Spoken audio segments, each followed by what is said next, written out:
Listen, if you're not doing the robot to that intro music, you're doing it wrong. Welcome, everybody, to the Saltcast IRL, our Tuesday live stream event. Thank you all so much for joining us. We are simulcasting straight to Facebook, Twitch, Twitter, Kick, and Rumble. So if you're on one of those platforms, welcome and thank you. Comment below where you're watching this from. We would love to know those analytics. Or lack thereof. Or lack thereof. Welcome, everybody. Thank you so much for joining us. Very excited to get to chat with you guys today and do our live stream here from the studio on Tuesday. We have a lot to cover. We have the FNT Meetup recap event here as our Las Vegas locals. We would like to just take point on that and tell you all about the crazy stories that we have. And also, I know most of you, if not some of you, are probably here waiting for Mahler to show up. He will be here just as soon as he's done with his other live stream he's doing right now. So he'll be joining us very, very soon. So stay tuned, stay put. We'll get to him in a second. I'm going to introduce my co-hosts, and then we're going to get to a massive super chat already. First, Matt Vader's here, slightly inebriated. Welcome, sir. I feel like this should be a white Russian. You started off with White Claws. Yeah, and Trulies. I grabbed that on accident. That was Chrissy Mayr's fault. Yeah, she left all these girly drinks in our refrigerator. There's a bunch of. And I just thought it was like a flavored seltzer water or something. We should also point out that it's Matt Vader 70 Thor. Oh yeah, Thor is back. Thor is back with us. It's a privilege to be in my presence. Sure, buddy. You just keep drinking. That's what you're good at. And in our members content that we recorded right before the stream, I triggered Vader hardcore. Oh my God, it was a bad memory. We're not eating Subway sandwiches anymore. So if you're a member, you'll have that very, very soon. There's a hilarious anything out of their goddamn cups. That's for sure. $30 cups. Jude is also here. Welcome, Jude. Welcome back. I feel like I haven't seen you in a week. I know. You're like bounced. We were like, hey, we're not recording anything this week, and Jude's like, poof. Listen, she Irish goodbye to us.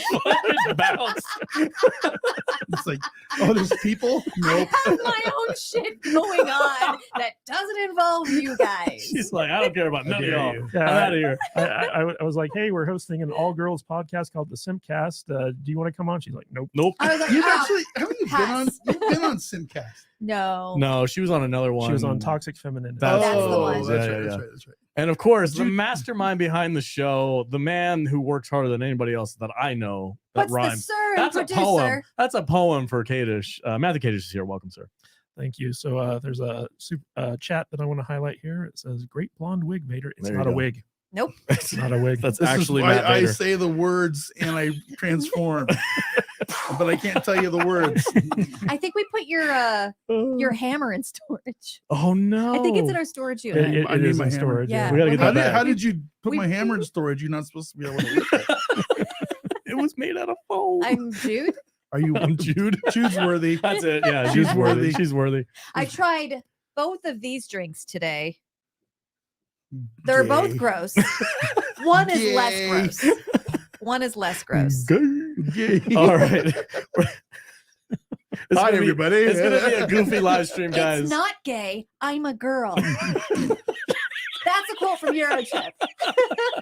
That's true. It is. That's a nice movie quote. All right, right off the bat, we've got to shout out one of our top supporters, Scotty Dub. You gonna pull that up? Or you want me to do it? He's got it right there. Scotty. Perfect. They're really coming in today. $100 bills, y'all. Look at this. Scotty Dub for $100. I just figured I'd give you a little love this time around, Alex, since I'm able to briefly join live for once. Thank you so much. Also wanted to spit a super chat out here. Spit sounds dirty. Like this was the whatever podcast.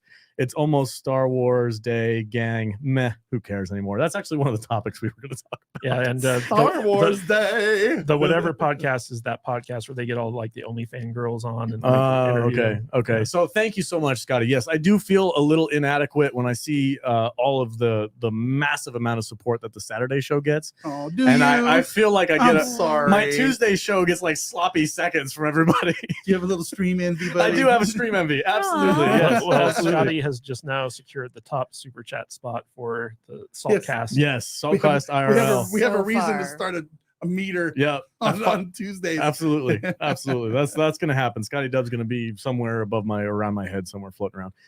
Thank you so much for that. I really appreciate it. $10 from Mr. Trickle Trunk. Congratulations on 10K, guys. Yes. Another huge step in the long road. This is just the beginning. $10 for 10K. Oh, that's amazing. Yeah, 10K this week, largely thanks to our friends over at Geeks and Gamers. They gave us a bump. They gave us a huge bump. I think that night that they did their Tuesday live event from this studio, we gained like close to 1,200 subs. It or was something driving like that. me insane. Yeah, I could yeah. not quit watching. The slog to analysts. 10K for us was slow. Yeah, you know, what's funny is like we had a lot of big YouTubers in here over the past week, and I was chatting with some of them, and there was this one YouTuber who's around like 89,000 subs. Mm-hmm. And I was telling him, I was like, yeah, you know, like the slog to 1K was like really rough, and the Mangold got us over that hump. But between 800 and 1,000, it was like really tough. And now, like at 8,000, it was like really tough to get to like 10,000. And then Geeks and Gamers came in and put us over the top. And he's like, the slog to 100,000 isn't any better, guys. I mean, we're still trying to get those 200 reviews on Apple Podcasts. I know. Oh man, I know we're permanently stuck at 180. I've washed my hands of that. I'm pretty sure it's rigged. Apple's like, we can't give them any more. Or Rotten Tomatoes is like, don't give them any more power. Yeah, they're like, don't let them in. Don't let them in. Mangold personally called Apple Podcast and was like, no shit. Fuck these guys. No shit. Do not give Kadish the power of being a legitimate critic on Apple. Oh my God. TV. On Rotten Tomatoes. What are you doing? What are you? Oh, his hair's in the way. Dude, Thor, get your. Do not touch my forehead hair. You braided your beard today too, didn't you? Did, yeah. Oh my God. Dude, this is the longest. He I've braided ever had it. Yeah. Did you do that yourself? And guys, we got a super chat from one of our in fact, our first patron. Our first patron. Nick is in the chat. God. Nick, my man, $25. Congratulations on 10K. Dude, you have literally been here from the beginning. He's like our I haven't first guy. emailed you for a while. If any, yeah, Backyard TARDIS, Nick, my boy, he was our #1 supporter when it was just me by myself, and he's been along for the ride for a long time. Nick's a trooper. I don't even think he likes our current content, but he still hangs out. Well, hey, listen, if anybody's if I've told him like years ago, I said, if there's a point ever where you feel like we've changed too much, you need to contact me and let me know. And definitely evolved. Conspiracy Tom from Facebook. What? Oh, Tom's wait, hold on a second. Tom how uses is he on Facebook? I know, right? Tom, you deleted your Instagram. What is happening right now? Listen, this guy pops up. You don't expect it. It just happens. Tom should actually be in the studio right now. He should. We have not had Tom in the new location yet. No. Well, he's visited us. He came over to drop some conspiracies. Yeah, but he's never he's never recorded it. If it doesn't happen before then, I am taking a week off in June. Okay. Where I'm going to the coast with the wife, and I'm going to be taking a day off. Okay. All right. Cool. So we can get Tom in here when you're gone. We'll have our stunt cock. Right. And guys, Danny the Dork Knight is also in the chat doing wrench duty. Vader's favorite person. Don't be such a curmudgeon. Danny, listen, there's somebody that he hates more than you, and she works at Subway. Her name is Madge. Her name is Madge. She's married to a nice young man named Flash. She makes great salads. Danny was at the meetup this week, and he had this really good idea. It's like, hey man, I know you hate me, so let's take a picture of you like choking me out like wrestler style. Oh my God. I'm like, okay. Sounds like a great idea. That sounds like a really fun idea. Yeah, Danny. for those of you who don't know, Danny and Vader don't actually hate each other. No, don't. Oh, I'm sorry. You're breaking kayfabe, bro. It's like having a big brother, little brother dynamic in the chat. It's constant. It's like having you stress me out. It's like having Shane McMahon over here on the other side of the table. Wrestling is fake. Whoa. Oh my God. That's a snippet. Oh my God. So many. Can you believe he said that? Wrestling references today. We talked about The Undertaker. Yeah.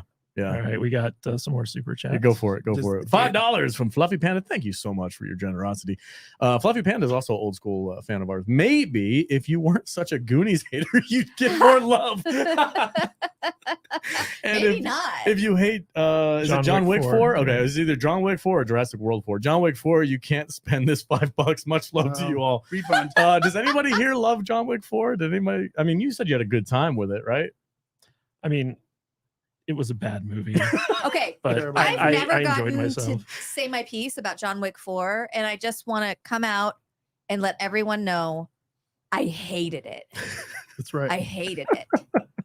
I can't believe, because like we watched it separately, and I was expecting to be like alone on my hill, and that was pretty funny. We walked into the door, and everybody was like looking around the table, like, did we all simultaneously hate this movie? That's pretty weird. The day we were supposed to talk about it, I got sick and had to leave before you guys talked about it. Right, and I was like, honestly, I'm glad I'm leaving because you guys probably all fucking love this movie, and I actually hated it, and so I'm gonna go home. And then as I was leaving, you were like, we hated it too, and I was like, oh no. I mean, Alex and I went and watched Wick 4 together. It was like the 2 a.m. viewing. It was ridiculous. And we left the South Point Theater and we got in the elevator to go up to the garage, and we looked at each other and we literally said, that movie kind of sucked, right? It was really like it was weird. It was like, man. It's like, oh, tomorrow's gonna be fun, right? Because Kadish probably loved it. Oh, he probably loved it for sure. But no, we were so okay, we've got some cool stuff happening right now. Real quick, Joker's Voice, $10, 10K. It's so great seeing y'all's success. Congratulations to the channel that started my channel. Hail Mangold Slayers, always #keep talking. Yeah, go check out Joker's Voice channel. Thank you, Chuck, for the $10. Really appreciate it. I need to talk to you about making better cocktails. Yeah, he sent us the cocktail recipe and it was terrible. It was so bad. You don't know me at all, Joker. I liked the Joker. It was good. He texted me. He was like, most typical women like it. And I was like, how dare you? Dude, no way. Okay. Wait, does that make me a woman? Without, I liked it. Yeah. Well, I mean, look at the wig, bro. Without further ado, he is a beautiful man. Our guest of honor on our celebratory 10,000 subscriber live stream, Mahler, has joined us. Go ahead, pop him in the chat. What's up, buddy? How you doing, man? Hello there, everyone. I can say ladies and gentlemen. Yeah, that voice. No wonder he has like 10 million subs. Sexy Mahler. Yes, I've already. All that talking about shitty media. That's what. And he's got an accent too. Switch him out every once in a while. You know. I'm so into you. He sounds like he's on Game of Thrones. I was just in the backstage there, and I was listening to you guys bring up John Wick 4, and I was like, oh great, I'm gonna have to be the one that shits on it. And I was like, oh no, you're with like-minded people here. Wow. Yeah. Join us. I got in trouble for my John Wick 4's terrible take, but so did we. Until people need to know the only other few people in the world that didn't think it was good. Yeah, for sure. Like we put our review out, and then like initially we had a bunch of haters in the comment. You guys freaking suck. You're a bunch of SJWs. You're a freaking weak man. Whatever. Yada yada yada. And then like about day 3, you could see the tides. So the tides started to turn, and like all the comments started going like, "Oh my god, finally somebody said it." And I'm like, "Well, yeah, we posted this 3 days ago, but sure." Yeah, it was bad. It was really, really bad. I'm sorry. Throw a toaster at him. He's fighting in a waterfall right now. Just fucking chuck a toaster at him. Anyway, Mahler, thank you for joining us. It's lovely to meet you. Matthew Kadish is a huge fan of yours. I went through your YouTube channel just to kind of catch up with some of your recent work, and I noticed that your Star Wars video had like 9 million views on it, and I was like, good God, man, congratulations. High five on that one. Great job. You guys may be aware, a lot of people had some mixed feelings about the sequel trilogy. You know, you don't say. Speaking, you could consider it an apocalypse, but you know, it's just something that happened with Star Wars. And lovely to meet several of you for the first time, of course. Yes. And congratulations on 10K. Thank you. Thank you so much, sir. Happy to be here. Happy to talk about nerd stuff. You know how it goes. Yeah, absolutely. Let me ask you this. What was your toughest number, like mile marker to hit for your channel? Do you have a moment where you're like, Jesus Christ, it took me forever to get to that point? I hate to sound generic or not even generic, just it's a bit virtue signaling almost. I don't mean it that way, but I just don't care. Okay. All right. Good. The sub counts and stuff is more so. You can ask my fans; they're infinitely furious with me because I take so long to make videos. They're like, "Where's the next one?" And I'm like, okay, "Yeah, he's like the George R.R. Martin of YouTube." It's like, when's the next Unbridled Rage video? And he's like, "I don't care. I'll get to it when I get to it." Winter's coming. You know what? I find like some of the most successful YouTubers have that mentality. Like we were talking about Red Letter Media. They just don't give a crap about any of that stuff. They're like, "Do you have a Patreon?" You're like, "Yeah, but we don't do anything for it. You just sign up." I was a patron member for a while, and nothing happened. And I was like, "I'm just gonna go." And they were like, "Cool, we've never even known you were here." It's a vibe. It's a vibe for sure. There's not a day where I'm not either editing or writing or fucking doing streaming, as a lot of you may be on that kind of circuit, right? It's just constant, you know, especially with the news. It's starting to get to the point where like Disney can't do something right ever. So you're just constantly talking about like new things that are happening, but also new films, new TV, older stuff that people are just like, "Oh, what's your opinion on this show?" Yeah. And it just becomes like a constant thing. I'm chipping away all the time, and a lot of people don't realize, like, I feel like you should be able to tell when watching them, but like take the Doctor Strange video I made, that's 6 hours long, every single like 3 seconds is a different visual, and it could be from any movie or TV show. Takes a while to get all of that done. And yeah, I just don't like releasing stuff rushed or incomplete. So well, it's funny, Mahler, because I've been a fan of yours ever since your first Last Jedi video dropped way back in 2018. And you know, you have this moniker like long man bad, you know, like everyone's like like his reviews are 3 times as long as the movie he's reviewing. What's going on here? And you're absolutely like infamous for EFAP, which, you know, like you'll go like 8-12 hours going through like, you know, a critique. And but like to me, like your Unbridled Rage videos were like amazing. Like I must have watched all 6 hours of your Last Jedi takedown like multiple times, and it was better than the actual movie itself. Oftentimes when there's a horrendous movie that you watch and for somebody who like you're sitting there and you're going, I didn't like it and I don't know why, and then somebody like vocalizes it in like a 4-hour review, you're like, yes, you're starting to like, give me more. I want more. Yeah, but I feel like Mahler revolutionized long form critique. Right. Yeah. Because like at the time, most YouTube stuff, it was like 10-15 minutes because that was like the optimum like add to viewership like ratio. Yeah. And with Mahler, he's like, I don't give a fuck. I'm just gonna this video is so long I have to break it up into 3. Yeah. Hey, so I just want to ask Mahler. I don't know if you guys have the floor is yours. Whatever. First off, I want to just say thanks, man. Thanks for being here and hanging out with us. We're all fans here. But I wanted to ask you just really quick, since you're here with us, what was your inspiration to start this YouTube stuff? What drove you? What made you want to do this? I'm very curious. Well, first of all, thank you so much for the compliments. Seriously, like, I'm never used to get it. I get way more like, this guy is a crazy, horrible, blah, blah, blah, you know, and ruining. I've been told that I've ruined film discourse, which is always fun as well, right? Like, it's a huge fan of it. But so my biggest inspirations, number one, and it's something to think about all the time, but it was probably Total Biscuit. I was watching him since I started up on YouTube, and the cynical Brit, yeah, legendary creator and channel. Unfortunately, died of cancer. Not even that long ago. I want to say, was it 2018? I want to say 2019. 19. He one of the things that you can even tell some of my DNA would come from there is that, say an issue comes out, be it microtransactions or some kind of like pre-ordering or games that don't have the ability to rebind keys, he'd be like, I'm gonna make a video where I rant about the settings of a video game that people haven't even heard of for like 2 hours. And he didn't do the whole like, this game has destroyed the industry with its brand, like blah, blah. He would just be like, I'm going to talk about this for an hour. That's the title. And I was so impressed by it. I was like, you absolute Chad, you don't give a fuck. Like, you don't care if people get like super invested in clicking it just for the title. And then you click and he'd be like, on the main menu, he'd be like, right, before I show you the game, we'll go into the settings. And he'd be like, okay, so what have we got? And just listening to someone so passionately care about PC ports, PC is like as a whole, just a medium as an industry, and that as far as I'm aware, because my knowledge is so distant now, he's like the reason that Dark Souls made it over to PC at first. He like really advocated for it. He's just someone I found to be, his integrity was incredibly inspirational. So I tried to carry it through in a lot of ways.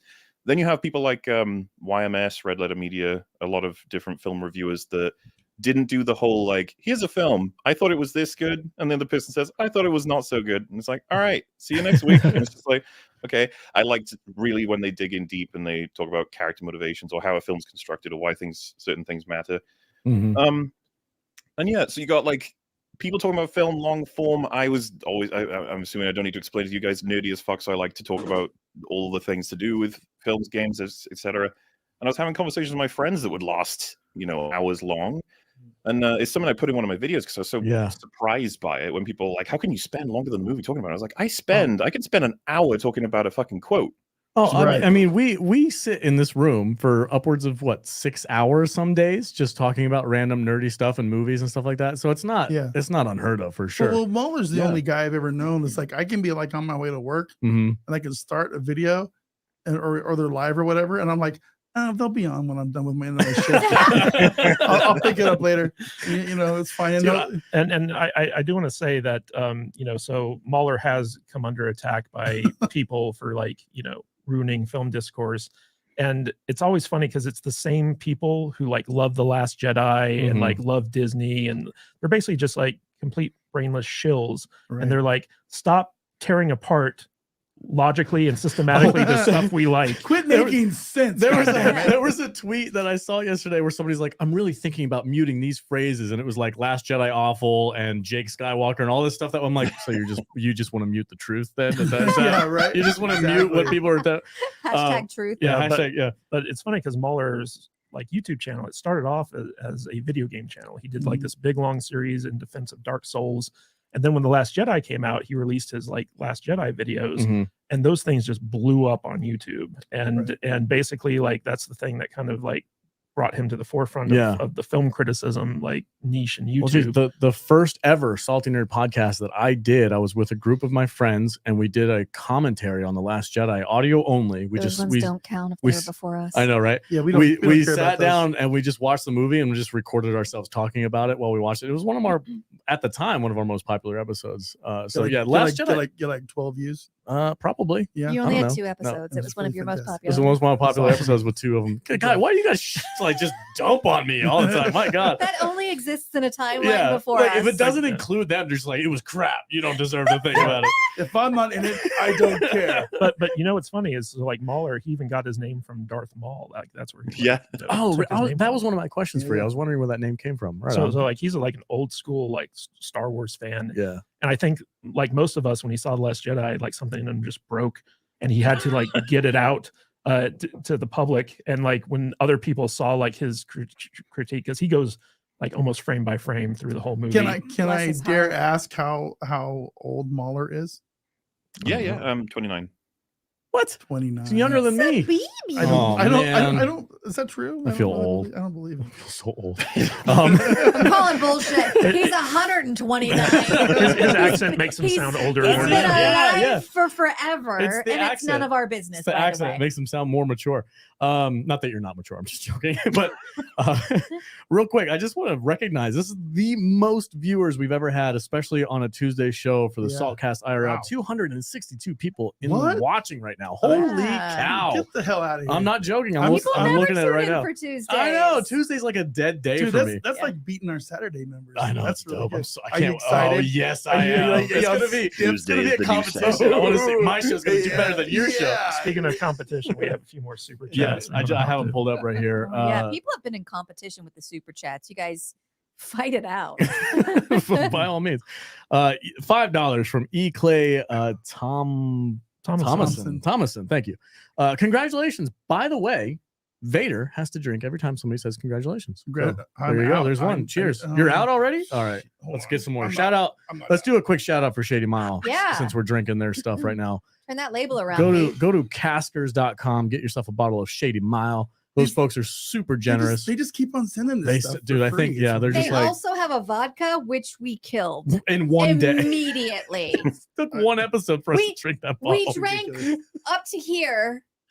And then we were like, oh, we don't want to kill it in one day. It was literally a shot that we left in it. Today I was like, yeah, I'm going to. There was a time, literally 6 months ago when we were talking in the old studios. It would be really cool if people just send us booze. Well, that was a goal for us. We're doing it. Then we know we would have made it at that point. When we first got together, we were like, man, one day somebody's going to send us free booze. So we're not making any money off Shady Mile. They just send us. They're not making any money off of us either because they keep giving it to us for free. We just keep drinking it. But hey, thanks. Thank you for the congratulations. Appreciate the support. What do I have to say? What's the word? Just every time somebody says congratulations, you have to drink. You're gonna have to guys, that is a lot of power for the chat to have. So just be responsible. Mexican Iron Man for $9.99. I'm just gonna say it's $10. $10 for Mexican Iron Man. Have no fear, your number one Mexican fan is here. Congratulations. There's another drink. On your hard work, and thanks for all the great entertainment. 100K, here we go. That is a huge milestone. That'd be amazing. What are we fighting over here? We don't have any ice or mixers left. Oh no, we drank them all. Well, we have more in the fridge, right? Yeah. All right, And cool. then- Yeah, I got a couple. Yeah, go Put ahead. the I got a camera couple. on you Yeah, guys. camera over here. There we go. Good job, Kiddish. I can He use goes some the more one ice, too. shot. I can use some more ice too.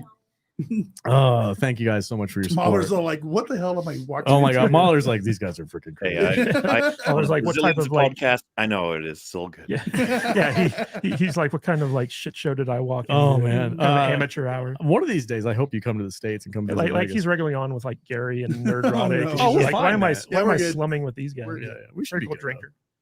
Oh my $5, another God. $5 from Fluffy Panda. Ooh, okay, all right. Jeez, John Wick 4 is the greatest video game movie that doesn't have a video game. Saw it in IMAX, drove 2 hours for it, had Five Guys burgers afterwards. But honestly, that sounds like a good time. If you're gonna go to a movie, go to the movie, have a good time, and then go get some burgers. That sounds like a great night. Five Guys kind of rules. It's just unfortunate that the movie sucks. Sorry. Listen, does the movie suck, or is it just? Listen, I think if the movie, and we're gonna go back into John Wick 4 here. Okay. If the movie had just been on its own, I think it would have been fine. If it was a video game movie or something, but as a John Wick movie compared to the first 2 movies, it doesn't mix. Am I wrong? I think it's strange. It plays real fast and loose Yeah. with the established. They lost like- me with the stairwell. Yeah, scene. Mahler, in less than 12 hours, can you summarize why John Wick is I was bad? I was thinking like, oh god, I hope they don't ask me because it's gonna be a forever. First of all, if I can get the hottest take out, I actually nearly walked out on John Wick 2. I thought it was so bad. Oh, with Oh, the wow. second one. Yeah, I didn't like the second one either. Oh, So, wow. Okay. I'm a big fan of the first one. I'd probably say it's like a pretty strong movie, like good. I wouldn't call it great. I just thought it was really solid, really enjoy it. Love Okay. the performances from like basically all the other. No offense to Keanu Reeves, love the guy. I think he's great, but they try to limit his. But I even think he was actually a better actor in the first one if you compare his scenes to the later ones. They've like leaned into the whole thing. yeah. Like, It was definitely very surfer dude Keanu Reeves for sure. And a lot of people have been saying that about John Wick. It's like they have leaned into it now. They are a goofy clown movie, and I'm just like, I still think they think they're serious when they have characters die and it's supposed to be meaningful. I don't think they think they're making like a parody. How many movie. times can a guy fall down a flight of stairs? Exactly. And you not laugh? Well, Right. yeah, it was very cartoony that flight of stairs thing. But what the thing that I think killed you and I when we saw it is like the first movie had like a set of established real world physics, real world fighting, real world. They actually counted how many bullets they shot. Yeah, like we watched the first John Wick, and I was counting how many rounds he had before he Yeah. had to reload, and it was pretty accurate. I mean, there's a handful of times where they stretched it, but they were a little fine. wonky with Yeah. the clip reloads, But magazine reloads. the and other stuff thing like too is like the effect of a bullet that somebody takes. Yeah. It was big. Like when you got shot in the, the first whole, couple the movies. whole suit. The whole shield. the shield, the fucking hate Captain the America suits. suit Drove me shield. crazy. It was just ridiculous, and that's kind of what took me out of it. I was like, oh, this is The change. big This is thing- not the same thing.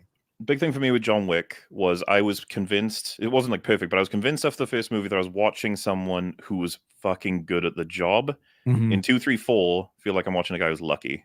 That's mainly how he gets by. Okay. Okay, that's Yeah. fair. And Sorry, Fluffy, to pick on you, but yeah. Thank you for your $5. But that's what we do. That's That's what what we do. I love that kind of discourse. I mean, I get it. People are going to like this movie. It's It's fine. They can like it, but we have I've been getting we're able to just move on. move. Yeah, it's fine. just I'm it- glad this- you had it- a good time. yeah. It just doesn't seem like the same kind of movie as one. Yeah. It was totally different. Yeah. So I always say, like, you can like a bad movie. yeah. Just don't try to convince me that it's Yeah. perfect. Every time John Wick fell out of a 5-story building and hit the Oh. concrete floor, I like I you was- say I- every I- time. yeah, and like he just gets up and shrugs it off. I'm like, oh come on. Yeah. Another $5. God, can somebody read this? name Novus for me? Tullius. Novus. I do it. I got it. I'll do it. I think. Kadish just did it, but all right, go ahead. Did he read it? Try it I again. didn't read it. I Try just said the name. Novus Tullius for Oh. $5. I'm going to read the super chat. Is Go that right all ahead. Can I It's all read the yours. super chat? The floor is Can I yours. do this? All right, cool. All right. Mahler's videos were the closure we needed for the sequel trilogy, just like Red Letter Media's are the prequel trilogy. Ooh, that's high praise. Yes, it is. So- Dude, if you haven't seen Mahler's like unbridled rage about Last Jedi, like you're missing it. I think I watched the one about Rise of Skywalker, and it reminded me of all the things I hated, and I cried a little bit at the end. That's why people hate Mahler, because he just reminds them of everything that they hated, and then tells them why they hate it. I'm like, oh god, that movie. Like we had a conversation with a couple of people while they were here for the Neurotic meetup about why the Rise of Skywalker didn't work, and it was like they kept bringing up these scenes that I had forgotten about, and I'm like, Yeah. oh yeah, that did happen. You mean like the cavalry brigade on the side of the Star Destroyer? That they didn't know how to go up, so they had to have something tell them how to go up, and I'm like, I just can't. I was literally like, what is happening right now? Yeah, they had devices to tell them which way was up. That's one of the most. Yeah. It's usually cited as like that might be one of the stupidest things just ever. They had bad guys who didn't know which way was up. That's insane. And like they couldn't tilt the ships to knock the horses off or anything. Yeah, they couldn't do anything. Who was on the ships? I still don't know how they manned the 10,000 Star Destroyers that can hold like 50,000 people or little whatever. gremlin Palpatine clones. If you watch Star Trek, I guess you just need drones. They didn't say that in the movie. The thing about those videos, because in regards to that super chat, it was interesting because for me, I was desperately trying to find a way to review stuff without getting too into my feelings. Instead of appealing to being like, this made me feel incredible and that's why it's good. I was like, okay, we usually appeal to, because that was the most interesting parts of the people who inspired me, was when they appeal to like, it's not that I hate that hitboxes don't match models. It's that is fucking bad design. And I was like, oh yeah, no, because I can enjoy stuff that I recognize has some flaws in it, but there are certain fundamental subjects. And one of the ones I thought really is just hard to fucking argue against is when you establish a thing to work one way and then you establish to work it the other way or break it. And I was just like, that to me is like a fundamental, because we did a whole podcast about this. It's just my fundamental interest is continuity. And it applies like wholesale. But when I made the TLJ ones, I was pretty fucking mad. And so I was like, I had to do a couple redrafts to reduce the venom, sort of, to which I've done in my scripts unbridled before. Rage. Yeah. Well, the irony, of course, was it was an unbridled rage for someone like me, which is not that crazy. Like, there's a lot of people out there who can make much more angry and wild like sort of As, videos. yeah. Oh yeah, As goes hard. Yeah, but like when I released those TLJ critiques, the thing that I didn't expect is I got shit tons of messages from people about how it made them feel, the videos, like how important it was to them, how much it helped them understand and move forward with how much they destroyed their perception of Luke, how much Luke means to them and what they'd done to him. I was sitting there like, oh shit, man. I was just trying to explain how they fucked it up and why they got it wrong. And of course, delve a bit into why it made me feel a particular way. But I was like, oh God. And it made me really realize like what Disney had done and that they're never going to recover from. You're like a therapist for broken Star Wars fans. Thank you for letting me work through my feelings. Hey, speaking of therapists for broken Star Wars fans, I want to welcome just really quick, X-Wing, who just joined as a member. Oh, right on. As an extra salty member. X-Wing, thank you so much. I got to take a picture with him and Drunk at the meetup last week, but I did not get to like corner X-Wing like I wanted to. And go, yo, dude, you're gonna be coming on Saturday morning at some point with me because I really want to like pick your brain. Okay. But thank you, X-Wing, for hitting that button and becoming a member because that's amazing. I'm a legit fan of his channel. Good, he is a legit, true, hardcore Star Wars fan, and I feel like X-Wing is broken a little bit. like you. Like me. But, he still loves it. He still loves Star Wars. Yeah, Mahler. There was a time where we had someone on the show who turned to Vader and said, you're not a Star Wars fan. And Vader, you could see him break, and you were like, you're right. He had an existential crisis right there in front of us. You want to tell that story real quick? I'm kind of fucked up. Okay. Right I don't really know if I can remember the story. All right. But I just wanted to acknowledge X-Wing for hitting the membership button. Thank you so much, guys. I want to encourage everybody else in the chat to hit the member button. We got the $1.99 level, the $4.99 level, and the 19. I'm really, man. It's okay, dude. That's Shady Mile, baby. That's Shady Mile. And the mumble level. I do want to point out that we're over 400 concurrent viewers. 428 people watching, which is a new record. That's incredible. Thank you all. And that's all due to Mahler, and we love you. Yeah, thank you so much. I saw someone say neurotic rage, so I love you, man. Might be What Gary was that, as man? well. I think I saw someone say nerdrotic, right? So I wonder, Gary might have let his audience know this was happening. I don't know. Oh, right Wow, on. that's That's awesome. great. Yeah, Great we got to have Gary in the studio. We're this getting week. rated. That's great. I don't know what that means, but cool. Let's do it more. Let's do more of it. All right, we got another super chat. Yes, we do. Silk crayfish, 766. €6. Is that a euro? Mhm. Okay, good job. Good euros. That's awesome. I'm my so God. bad at this. you want me to read Mahler. Yeah, go ahead, Jude. Okay. You can read it. Mahler, I finally watched Andor, and now I'm sad because my passion for Star Wars has now returned. But I know what the future quality of Star Wars is. ... That's like, that's kind of a little bit of a fight that's been going on lately, is whether or not you like Andor. I understand that it's a bit of a slow burn, and that's not everybody's cup of It's tea. slow. But I enjoyed it.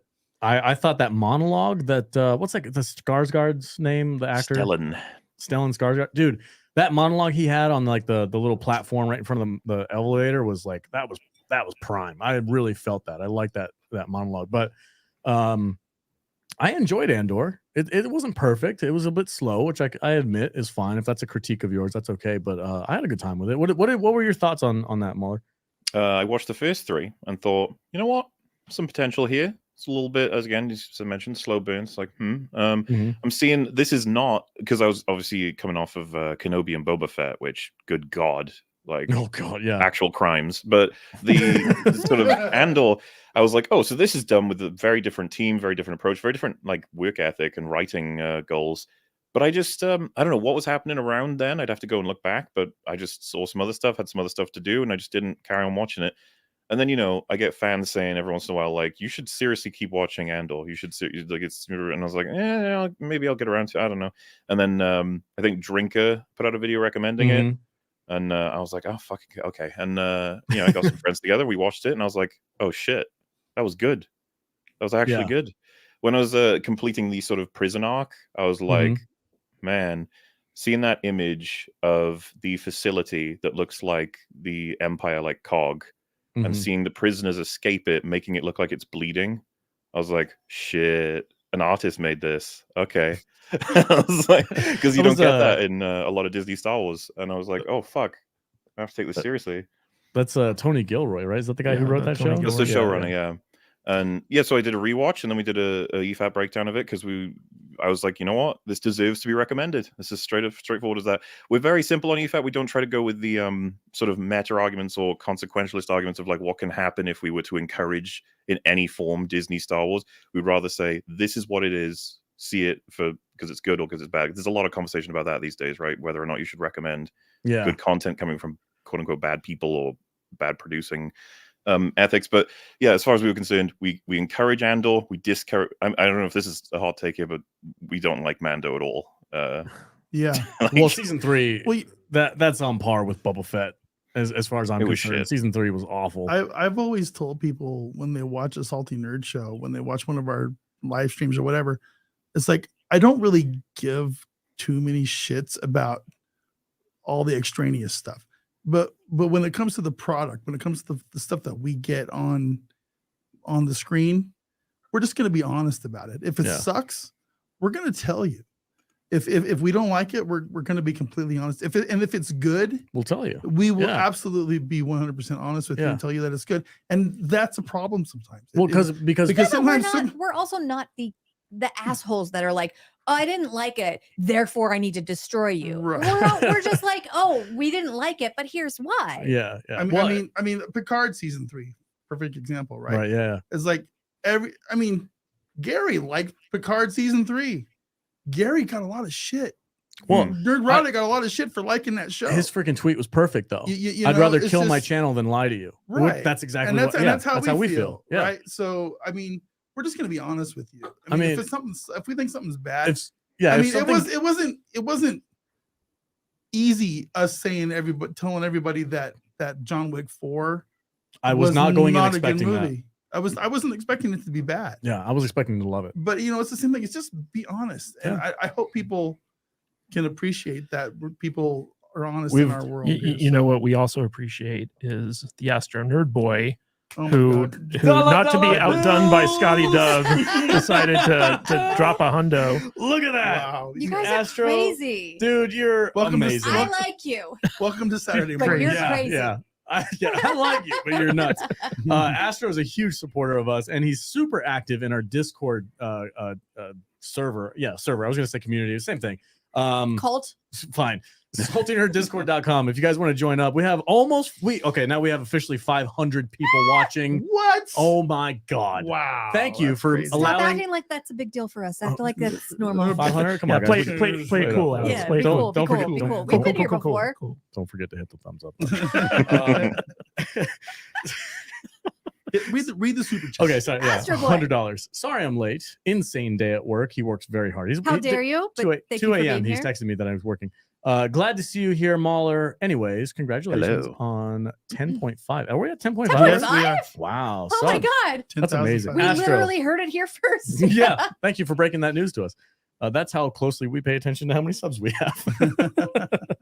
Astro, that was incredible. Yeah, we have a lot of super chats. Thank you guys so much. Let me catch up on these and then we can continue our conversation about how bad Star Wars is. Fluffy Panda, $5. Just when you get over your trauma, Mahler's here to Aw. reopen those wounds in Mm. 5+ hour increments.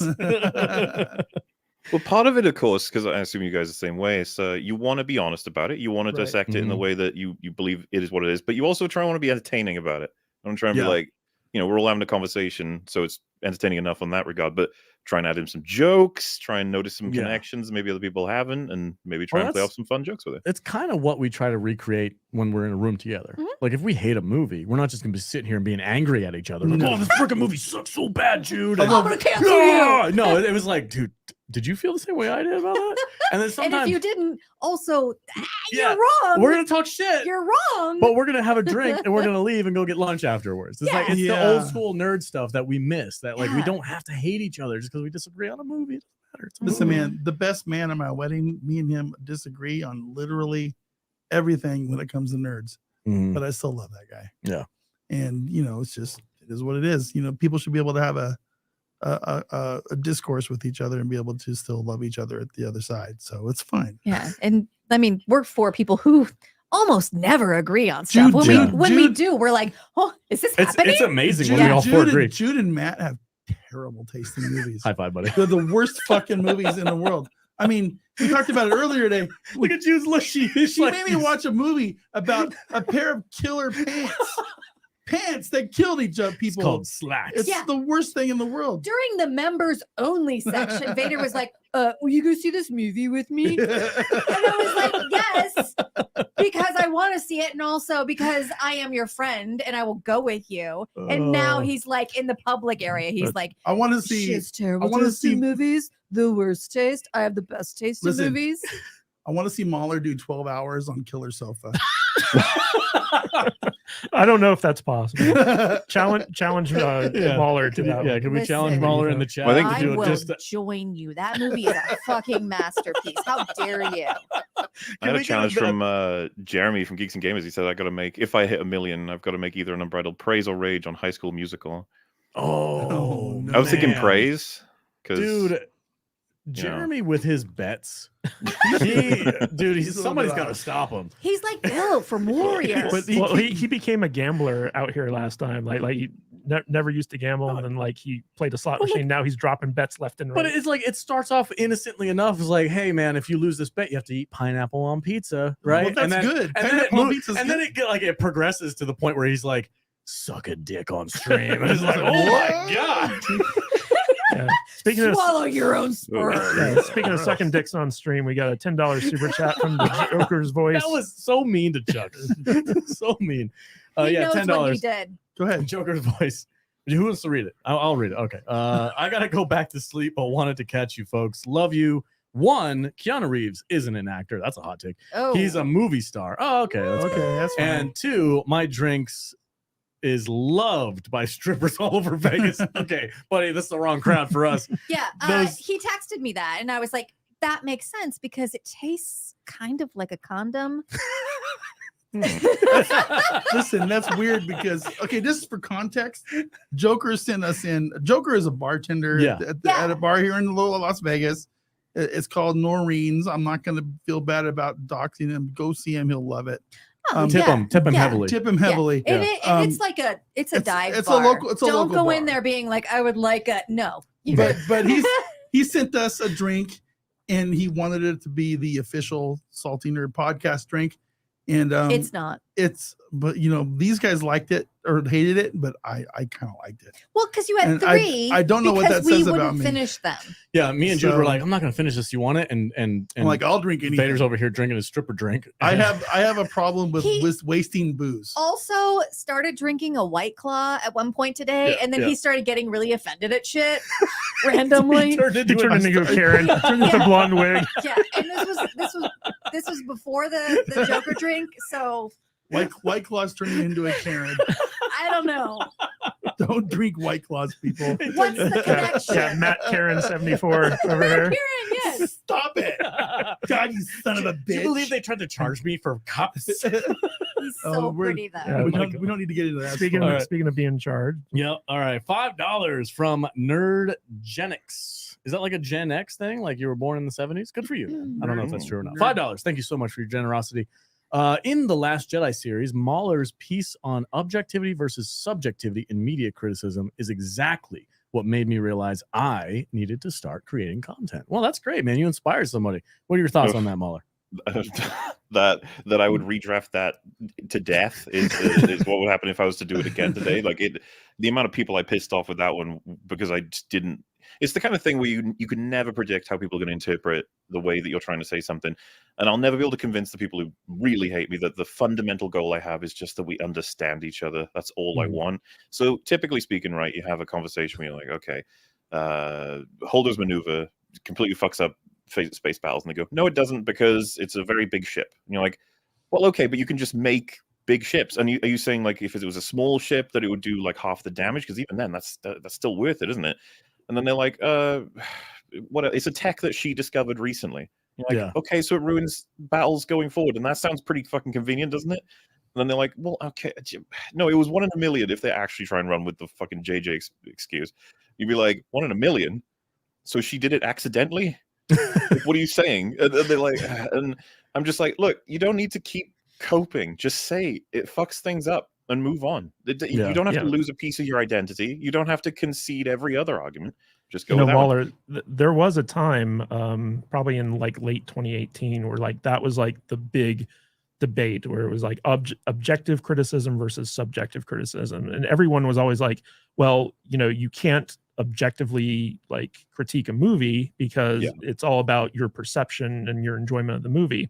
And I always wanted to debate those idiots about that stuff, because there are like hard objective truths to art. And basically, I in fact, I think I even watched some of your debates with these people, and every single time they were just like, my feelings are the most important thing. And you're like just spouting facts, and they're like, I don't care about your facts, I care about my feelings. Yeah.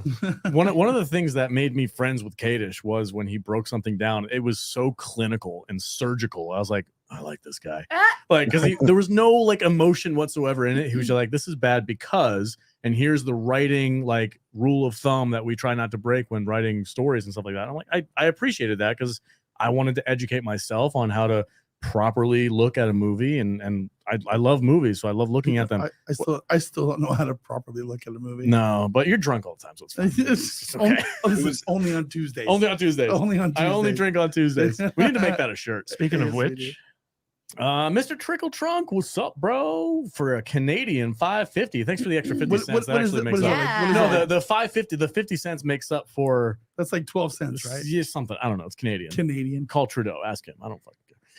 Thank you so much for your generosity. Yes, you have been a Patreon forever. I've been the Salty Nerd Patreon forever. Join us. Thank you so much. We have a ton of fun with our patrons. Mr. Trickle Trunk is no exclusion on that. Most of my material ends up in the patron content because we can't put it on YouTube. Yeah, we'd get demonetized. we wouldn't have a channel anymore. There's too many jokes that we can't stream. On that topic, by the way, because I just wanted to, since we're kind of talking about all of it, I hate to use this word because I'm not trying to be a fucking epistemological. Okay, that's the word I was going to say. It's like, what is it? How do we know what we know, and how do we define it all? What's the difference between like subjective, objective, stuff like that? Yeah. I've had a million conversations about it, and I know every person who ever sees my work is like, wow, what an idiot. He doesn't know that the human POV is already subjective, so there is no objective. And every time it's like, no, I know all of this. Like it's an art. It's on top. The word axioms will come up. It's just like the kind of thing. It's like, I'm not going to explain. It would take me like fucking 10 hours to actually make that video. I'm trying to find ways to get it faster. And one of the things that that you can really appeal to, that I try to, you can get it sort of in there. Whenever someone compliments a movie and they're not talking about their feelings, they'll usually use continuity. They'll say, wasn't it really interesting how blah, blah, blah happened when you think about this thing that happened earlier and this thing that happened earlier? And you're like, oh, you're saying that those like A and B equals eventually C. And you're just like, yeah, that's like a continuity thing. You're saying it makes sense. And simultaneously, when you point out something that doesn't make sense, they're like, dude, who cares? It's a movie. And it's like, no. If we're gonna say like Mahler, the thing I love about those conversations, I'm like, whenever I have this debate with someone like that's not on camera or whatever, I always ask them, I was like, is the earth round? And they're like, yeah. I'm like, but subjectively, the earth is flat. So is the earth flat? It's like, no, it's round. It's like, how do you know? Because science. And it's like, well, if objectivity exists in science, why can't it exist in art? It's like objectivity just doesn't disappear. There are objective facts to the universe that exist. And you can't just say like, oh, there's no objectivity in art because of how I perceive it. Because, you know, even though we do look at things through lenses, scientifically, there is objective fact. And therefore, like, if a movie is completely out of focus, it's objectively bad because the cinematographer failed at his job. You know, so like there are tradecraft issues that, you know, are objectively correct and incorrect. And therefore, like, you can apply objectivity to film and TV and stuff like that. I certainly certainly think so. And the way that you can get there, because a lot of people will very snidely be like, the only thing you can say objectively is fucking Adam Driver stars in The Force Awakens. You can't go any further than that. You're like, okay, let me work with that. You're saying that that's objective? And they're like, yeah. And you go, okay, so what was his name in the movie objectively? And they're like, well, Kylo Ren. You're like, okay, what would you say that his desire to be powerful, is that objectively in the movie? Is that there? And they're like, and they'll start to sweat. They'll be like, yeah. I'm like, okay. So if there was a scene, let's say, where he had an opportunity to do so and didn't take it, would that objectively be a contradiction? And they're like, oh. I'm like, sure. Especially if it's not justified. You have to, like, a character's action has to be justified in order for the audience to believe it. If they just take a left turn out of nowhere, we're going to be like, wait, hold on a second. Like, that goes against what we have established as his character's motivation. Now we have to explain that. If you don't explain it, then you're just a bad writer. It's interesting to me because you'll have a lot of writers as well as the sort of fans of it saying, like, they don't need to fucking explain all these things to you. It's a movie, like, get over it. But then you'll have scenes where characters will explicitly have dialogue that's only to explain why a thing is happening. And every time I'm like, so why is that there then? We don't need it. See, guys? Just infer it all. Oh God, we're inflating Kadish's head right now. I don't know what's happening right now. it's a feedback loop of Kadish and Mahler, and they're just like, yes. Well, we're objectively right. It's satisfying to have a conversation that has clarity. It's not about like being right or being the best. It's literally just understanding the other person. That's all you want to do.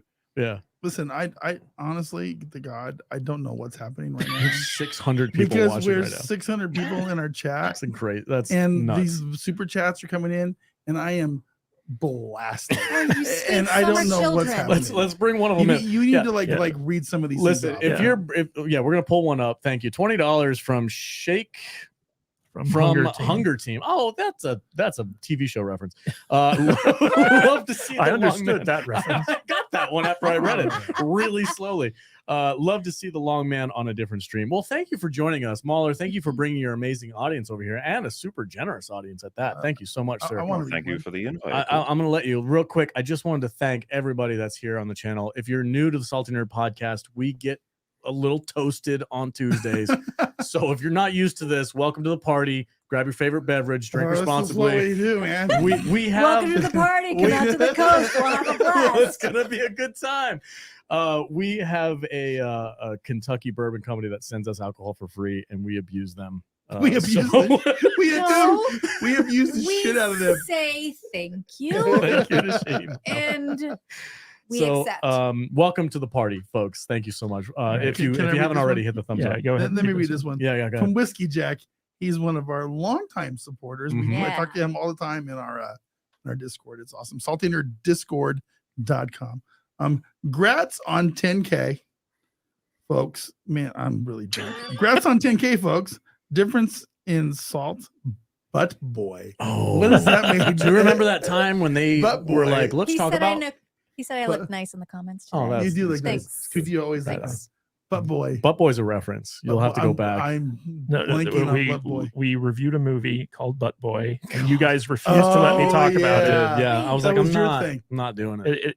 Mahler, I don't know if you've heard of this, but it's a movie about a man Oh, Who- that one. who shoves Yeah. people up his butt, and the cop that's obsessed with stopping him. Yeah, that movie was great. That is sounds great. great. Weird. Yeah. Let's pull up the next Great. super chat. This is weird. I'm drunk in front of 600 people. That's amazing. very strange. Congratulations, buddy. Woo! $20. Oh my God. I'll How do do I? it. Yeah, Can I please do read it? it. Please Okay. read it. Please read it. $20 from Nerb. Nerb, Oh, nice. Yeah. Nice. Mahler, stop it. Every time you move into another channel, I find another channel. Rewind. Roll it back. Every time you move into another channel, I find another channel to watch.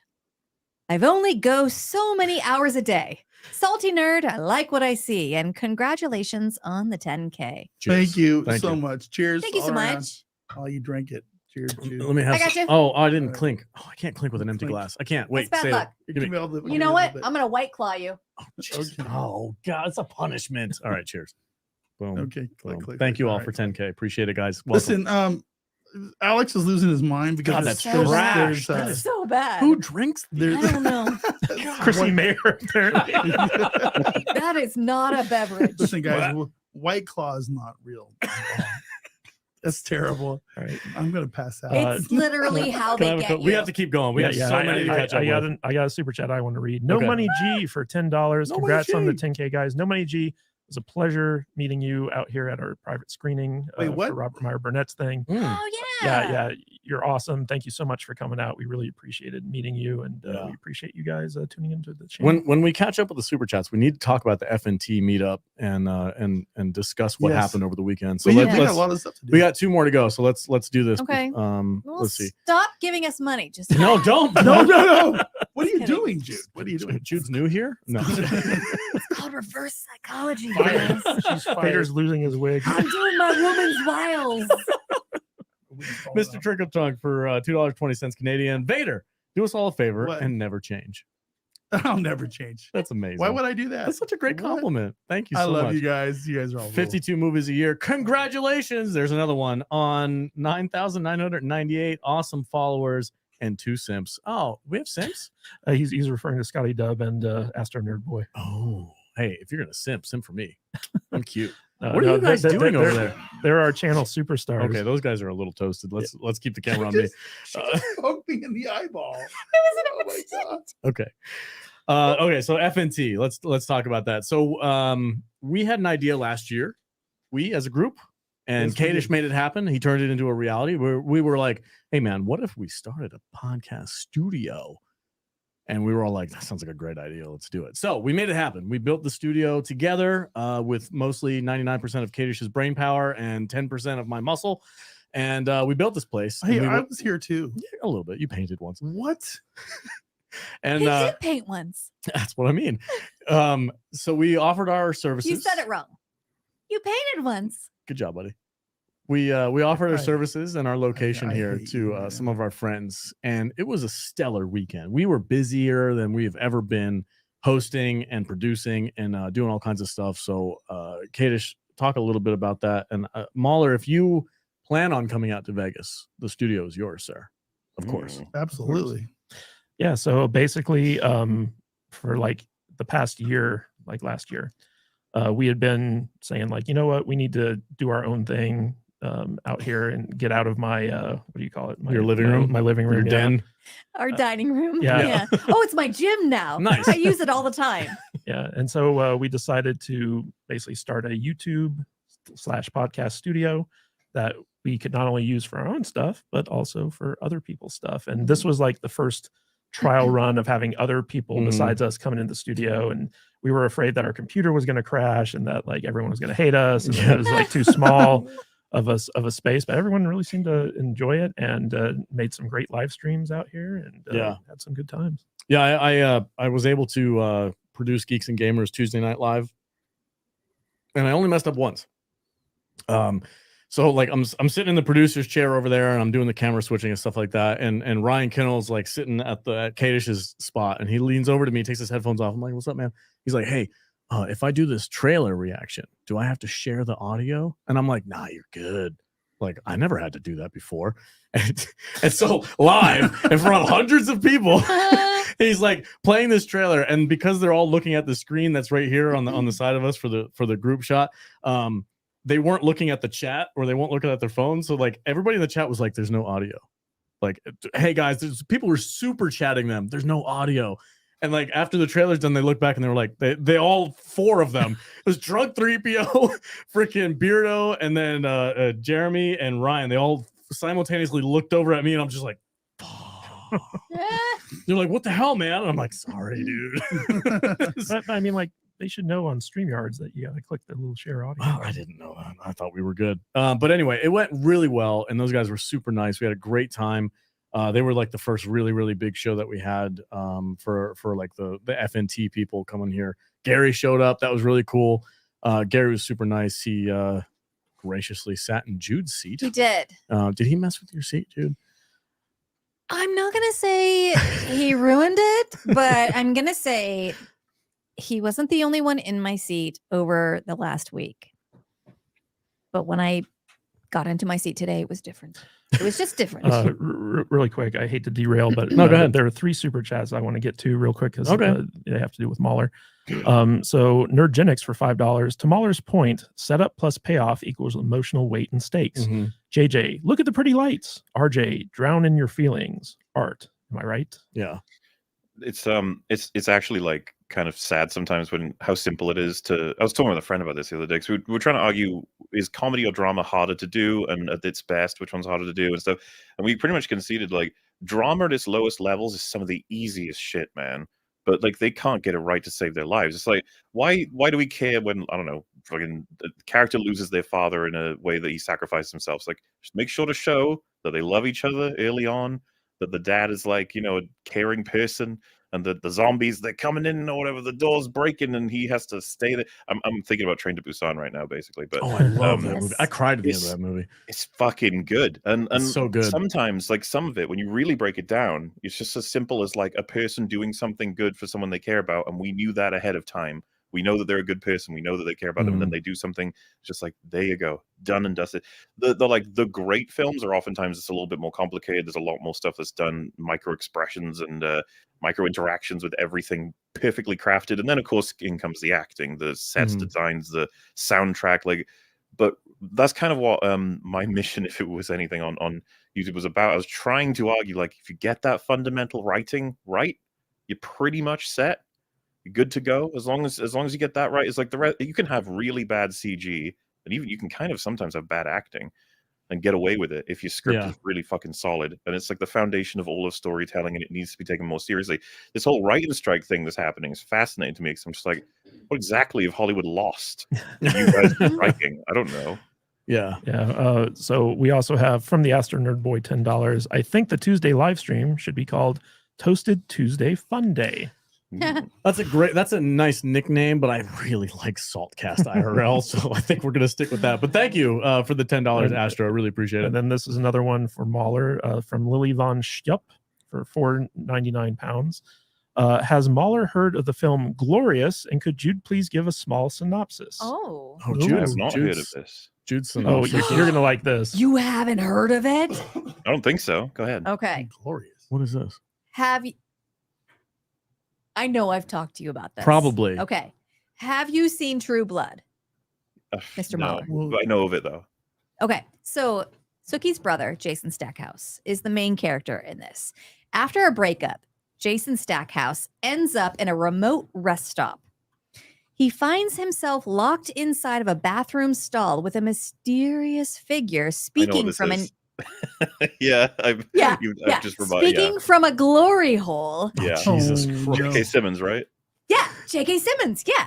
Soon, Suki's brother realizes he's involved in a situation more terrible than he can imagine. Yeah, basically it's a H.P. Lovecraft old god from Oh, the it's Cthulhu so mythos. good. It sounds ridiculous, Yeah. but honestly, And watch the movie. Yeah, It's really in order well to done. save the world, Jason Stackhouse has to service this Cthulhu god through the glory. Oh my God. And there's a twist. It's actually a really good movie. It's so well done. No, it sounds like a Wow. lot of fun. I intend to see it at some point. Yeah. Mhm. Right Yeah. on. Cool. High regard. Fully recommend. 10 out of 10. This was one of the movies that came out in the last year that I thought I was going into being like, this is gonna be fucking ridiculous. And I watched it and I was like, oh my God, that made me think. It sounds like a parody movie. You're It's- like, what if a god of death is in a glory hole in a gas station? You're like, It's- what the heck? It sounds like, listen, literally. You What fuck. is We're wrong with you? eyeballing each other I'm now? the captain now. Okay. It's- Vader's wig It is slowly sounds loose. so ridiculous. Yeah, it does. Yeah. And I know this. It's so well done and absolutely worth a watch. What Vader's a mess over here, guys. He can't get his shit together. are you okay? To Are you me, all right, man? congratulations. Oh my God. Stop I'm saying fine. congratulations, guys. Yeah, no, but Glorious is up there with Butt Boy, which again, like we watched it because the premise was so stupid, but it's actually like a very hardcore noir crime drama. It's also really good. It's okay. I can't with you guys. Glorious I is can't. just a very well done horror movie that's kind of tongue in cheek. Butt Boy is exactly what you think it is, but also very well made. That's Mahler, the difference. I want to see you do a 12-hour video on Blood Boy. Oh my God. I I'll consider don't it. want you to do that to yourself, but I do want you to watch it. Just give me your objective opinion on Butt Boy for your next video. It'll fucking get mess 2 over million here. views, man. I guarantee it. Everybody's gonna go, what's the title of that video? I gotta click on that. The most watched EFAP ever. Oh my Butt Boy. God. Butt Boy. Jesus Christ. So Mahler, I wanted to get your take on the news that just came out that basically Damon Lindelof, after turning in his script for the new Ray movie, was summarily fired. And he admits that basically Kathleen Kennedy like fired his ass, and he desperately wants to do more Star Wars, but it looks like that his script that he put in there basically isn't going to be used for the was it the New Jedi Order or something like that. So I wanted to get your take on that news. Like, are you surprised that Damon Lindelof, one of the biggest hacks in Hollywood, was fired from Star Wars? Yes. Because that sounds exactly like the kind of person that they'd love to have write that. I know, film, so right? I'm not sure what's going on there, but yeah, his is a name that I think I have kind of despised his work ever since 2012. Yes. He made, everyone should know what I'm talking about, a movie that fucking dashed a lot of my hopes for the future of a particular IP. And it's funny because you're like, Into Star Darkness. Wars? And you're like, no, not even Into Darkness. That's 2013. It's Prometheus. Oh, everybody's like, oh yeah, Prometheus. I I still forgot that movie remember, came out. me and a friend of mine, absolute hardcore Alien fans, being like, "Oh fuck yeah, we finally fixed it!" And the trailer, I was like, "This looks great, can't wait." Went and saw it, and we came out, and I remember we sat in his car for about half an hour, just like, "No, that was bad. That was really bad." To the point where we were like, "I think Alien 3 and Resurrection are better." Oh.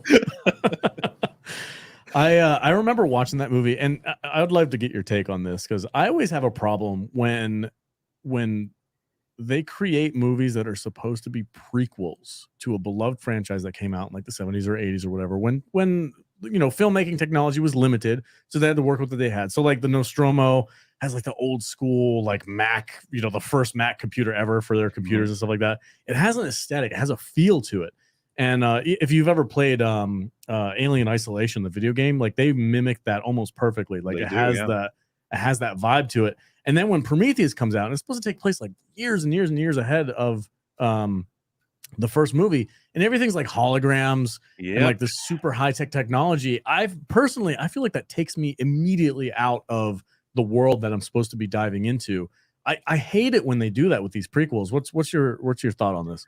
I remember because that was one of the first things that hits you in the film, and I remember tolerating it. I was like, okay, I get, and you know the argument of like, come on, they were doing that because they were restricted back then. It's not like they did it because that's exactly the way they wanted it. So be forgiving. Of course, it's like hologram text. It's our version of what's going to be happening in the future versus the current. And I like kind of forgave it, and then toward the end I was like, no, I don't forgive him. That's wrong. He shouldn't have done that. Boo, bad. Hit them with a newspaper. I'm kind of speechless. Thank you, Mauler. I appreciate you that answer. That was fantastic. Thank you. I have to address this because this is insane. Nick from Backyard TARDIS, our oldest ever, the first Patreon subscriber I've ever had, the OG for the Salty Nerd podcast, just dropped $200 on us. The fuck? Solidifying I'm sorry, I just snorted when I saw Alex's face. That was not about you at all, Mauler. Oh my god. So I guess Backyard TARDIS has claimed the Tuesday live stream. Jesus. $200. I was the first one telling Alex to get a Patreon because I didn't want him to quit. It worked. Then when Kadish and Matt joined, I told Alex they could be the next side scrollers. Now they do videos with Craig. I had Craig side scrollers here in the studio. I love how Chopping Mall broke Vader and Angry Red Planet started. Get me a sandwich. Goonies thumbs up. Oh man, that's pretty wild. Nick, I'm glad you guys can like be subjected to the cool super chats that we get on Saturday morning. This is insane, dude. Nick, thank you. It is super fun. From the bottom of my heart, man. Thank you. We love our fans. One of these days you're gonna come out to Vegas. Absolutely. And we're gonna treat you. Chopping Mall was my idea. Yeah. If Angry Red Planet was mine.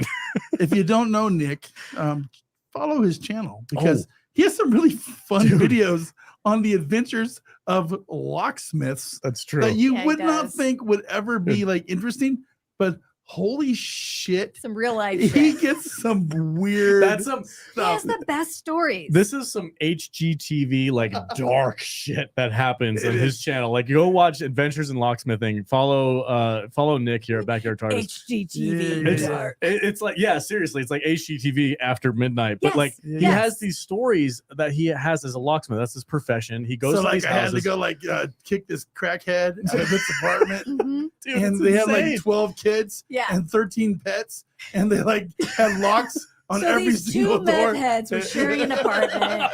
They both lost their keys. It's insane. Then there was a fight about whose apartment it was. Oh it's my God. Fucking great. I would not be able to do your job. They hadn't paid their rent in like 24 months. I got a call from the state of California. They wanted to come and rescue these people. I'm like, oh my God. Yeah, go check out his channel, Adventures in Locksmithing. Nick, your generosity knows no bounds, man. Thank you so much. And real quick, we got one from Goran Faith for 20. I don't know what currency that is, but congratulations on 10K. Bottoms up. Cheers, my friend. Thank you. Goran Faith, he's always in our chats. He's really fantastic. What's a sec? Backyard TARDIS for $5. Alex read it wrong. I included Jude with a dot was Jude. Oh, fuck off. No, fuck off. As I say it, I am penetrating you with my bottle of whiskey. And Andrew Valdez for $4.99. Love Mahler. Love you guys. I feel like a underappreciated video series of Mahler's is his Amnesia versus Soma series. One of the best on YouTube. I want more. LOL. I haven't watched this. Can you pitch this to me, Mahler? Well, that's back when I was really focused on. I'm such a when I was making videos, it was just whatever was happening in my life at the time, what I was ever most passionate about. So you have, I think like the Dark Souls ones that a lot of people really often compliment. That happened because H Bomber Guy put out a video saying Dark Souls 2 is pretty great, Dark Souls 1 is pretty flawed, and it pissed me off. And I was like, all right, I need to do a breakdown of Dark Souls 2 and talk about why it's bad. In the same vein, I was a huge fan of frictional games. They made the Penumbra games. They made Amnesia: The Dark Descent, which I cite as basically the game that convinced me that horror is amazing in video games. Okay, yeah. I was kind of 50-50 on it at first. I thought the video games don't quite work for horror because I was an idiot. And then I played that game and I was like, holy fuck, this is amazing. And then the thing is, Outlast came out soon after, and it is considered by many people to be one of the greatest horror games ever. They get scared the hell by it, but I kind of hate it. I consider it to be really cheap. Most of it is characters grabbing you and screaming at you loud. It's like Five Nights at Freddy's, which I'm gonna catch flack for hating that too. But Outlast. Outlast. I couldn't finish it because I'm a freaking big. You know, pansy, but we're talking about starting a. we're going to announce that right now. We're going to talk about it. Okay, We're There's starting. 600 people We're watching. talking about starting a Gaming channel. Salty Nerd gaming channel, and Yeah. I think that might be kind of something fun to check out. Yeah. Well, I'm really sorry. I am really inebriated right now. It is ridiculous. But you know, I'm going to be doing Diablo 4. You're going to be doing, you know, whatever. Well, my thing for when we do start the gaming channel, my thing is going to be single player only because I hate online gaming. I love single player experiences. I actually, Mahler, since you do a lot of gaming stuff like that, have you played Hellblade: Sonya's Sacrifice? I didn't answer the other question yet. Oh, sorry, my bad. But no, I haven't, and I want to play that. Okay. It gets recommended by basically everybody. So yeah, with Outlast, I shot on it, and I got a bit in trouble for that, but it was fine. And again, these are all things where people would have a particular take. Culture goes in one direction, and I was like, I don't think that's true, and so I make something. Soma comes out, and for anybody who hasn't played it, it is like one of the greatest games of all time. It's fucking phenomenal in terms of a piece of art of what it does, what it says. I adored it. I remember streaming it when it first came out, and when we hit the credits as a stream, this was back when I was streaming on Twitch, and I had like 10 people watching. Just floored. Everybody was just like, that was fucking amazing. Then I find out it's getting really bad reviews, and everyone kind of hates it. And prominent YouTuber at the time just tore into it as its narrative and its mechanics. But he made so many fucking mistakes, it drove me nuts. And so I made a series where I was like, how do I respond to that, big up the game, and compliment their other work all in one thing? And I was like, why don't I just compare Amnesia: The Dark Descent versus Soma? It's basically me going through both of the games, talking about what they both did well, what they both maybe had flaws in and stuff, and trying to respond to some YouTubers. This was back when I was a little bit more willing to test the rules on YouTube and say stuff that I thought was funny, but a lot of people took to me being very serious, and so I got a bit of trouble for that as well. You guys know how it works with YouTube. There's certain words you're not allowed to say anymore. Yeah.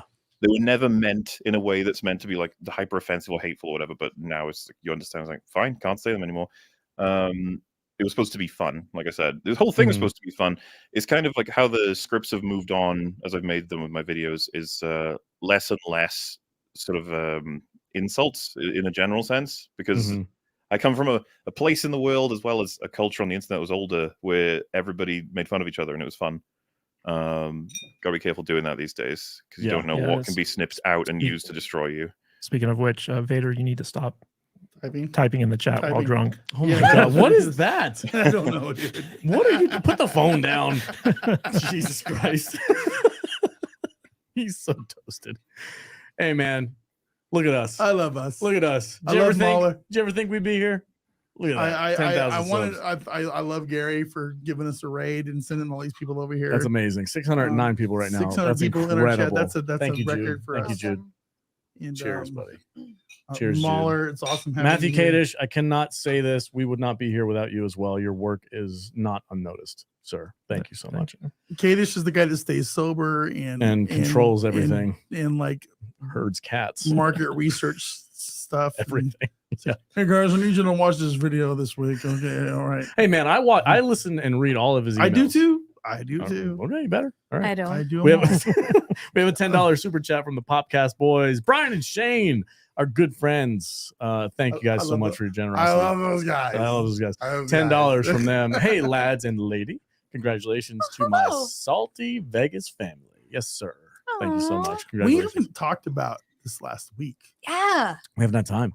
What do you want to say? What do you speak your mind? You want me to do this? Tell us your truth, Vader. Tell me my truth. What's your objective truth over the weekend? This last week, first off, Mauler needs to get over here during the meetup. Yes. Mauler needs. They're opening up international travel for people who are unvaxxed. Are they? I think in next month in May. I just saw that. Okay, it's a true story. All right. So as Mahler, some of these guys, Allen. You guys need to get your butts over here for next year's Gary's meetup. Gary does his meetup every year, and it's just an absolute, it's massive thing. And this year he happened to do it. Fun. It just happened to correlate with a CinemaCon. Oh, you mean that wasn't on purpose?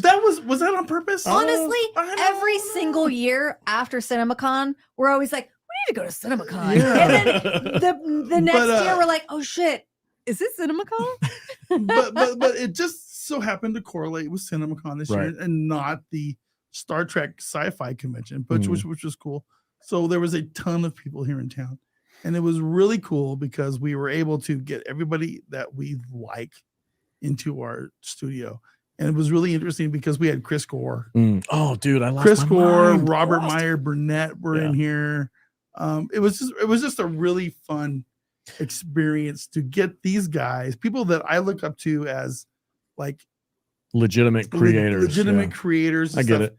In our world. You know, I didn't grow up. I was already grown, but I used to watch G4 with Chris and Olivia Munn and Kevin Pereira and all these guys. And, you know, watching him make this Attack of the Dock show and us having the ability and the means to screen it for him, cool. And being able to screen Robert Meyer Burnett's movie was really super cool and really super fun. Yeah. And I just having everybody in our studio, having everybody here in town, having the ability to go to the meetup and meeting all these really cool people was a lot of fun.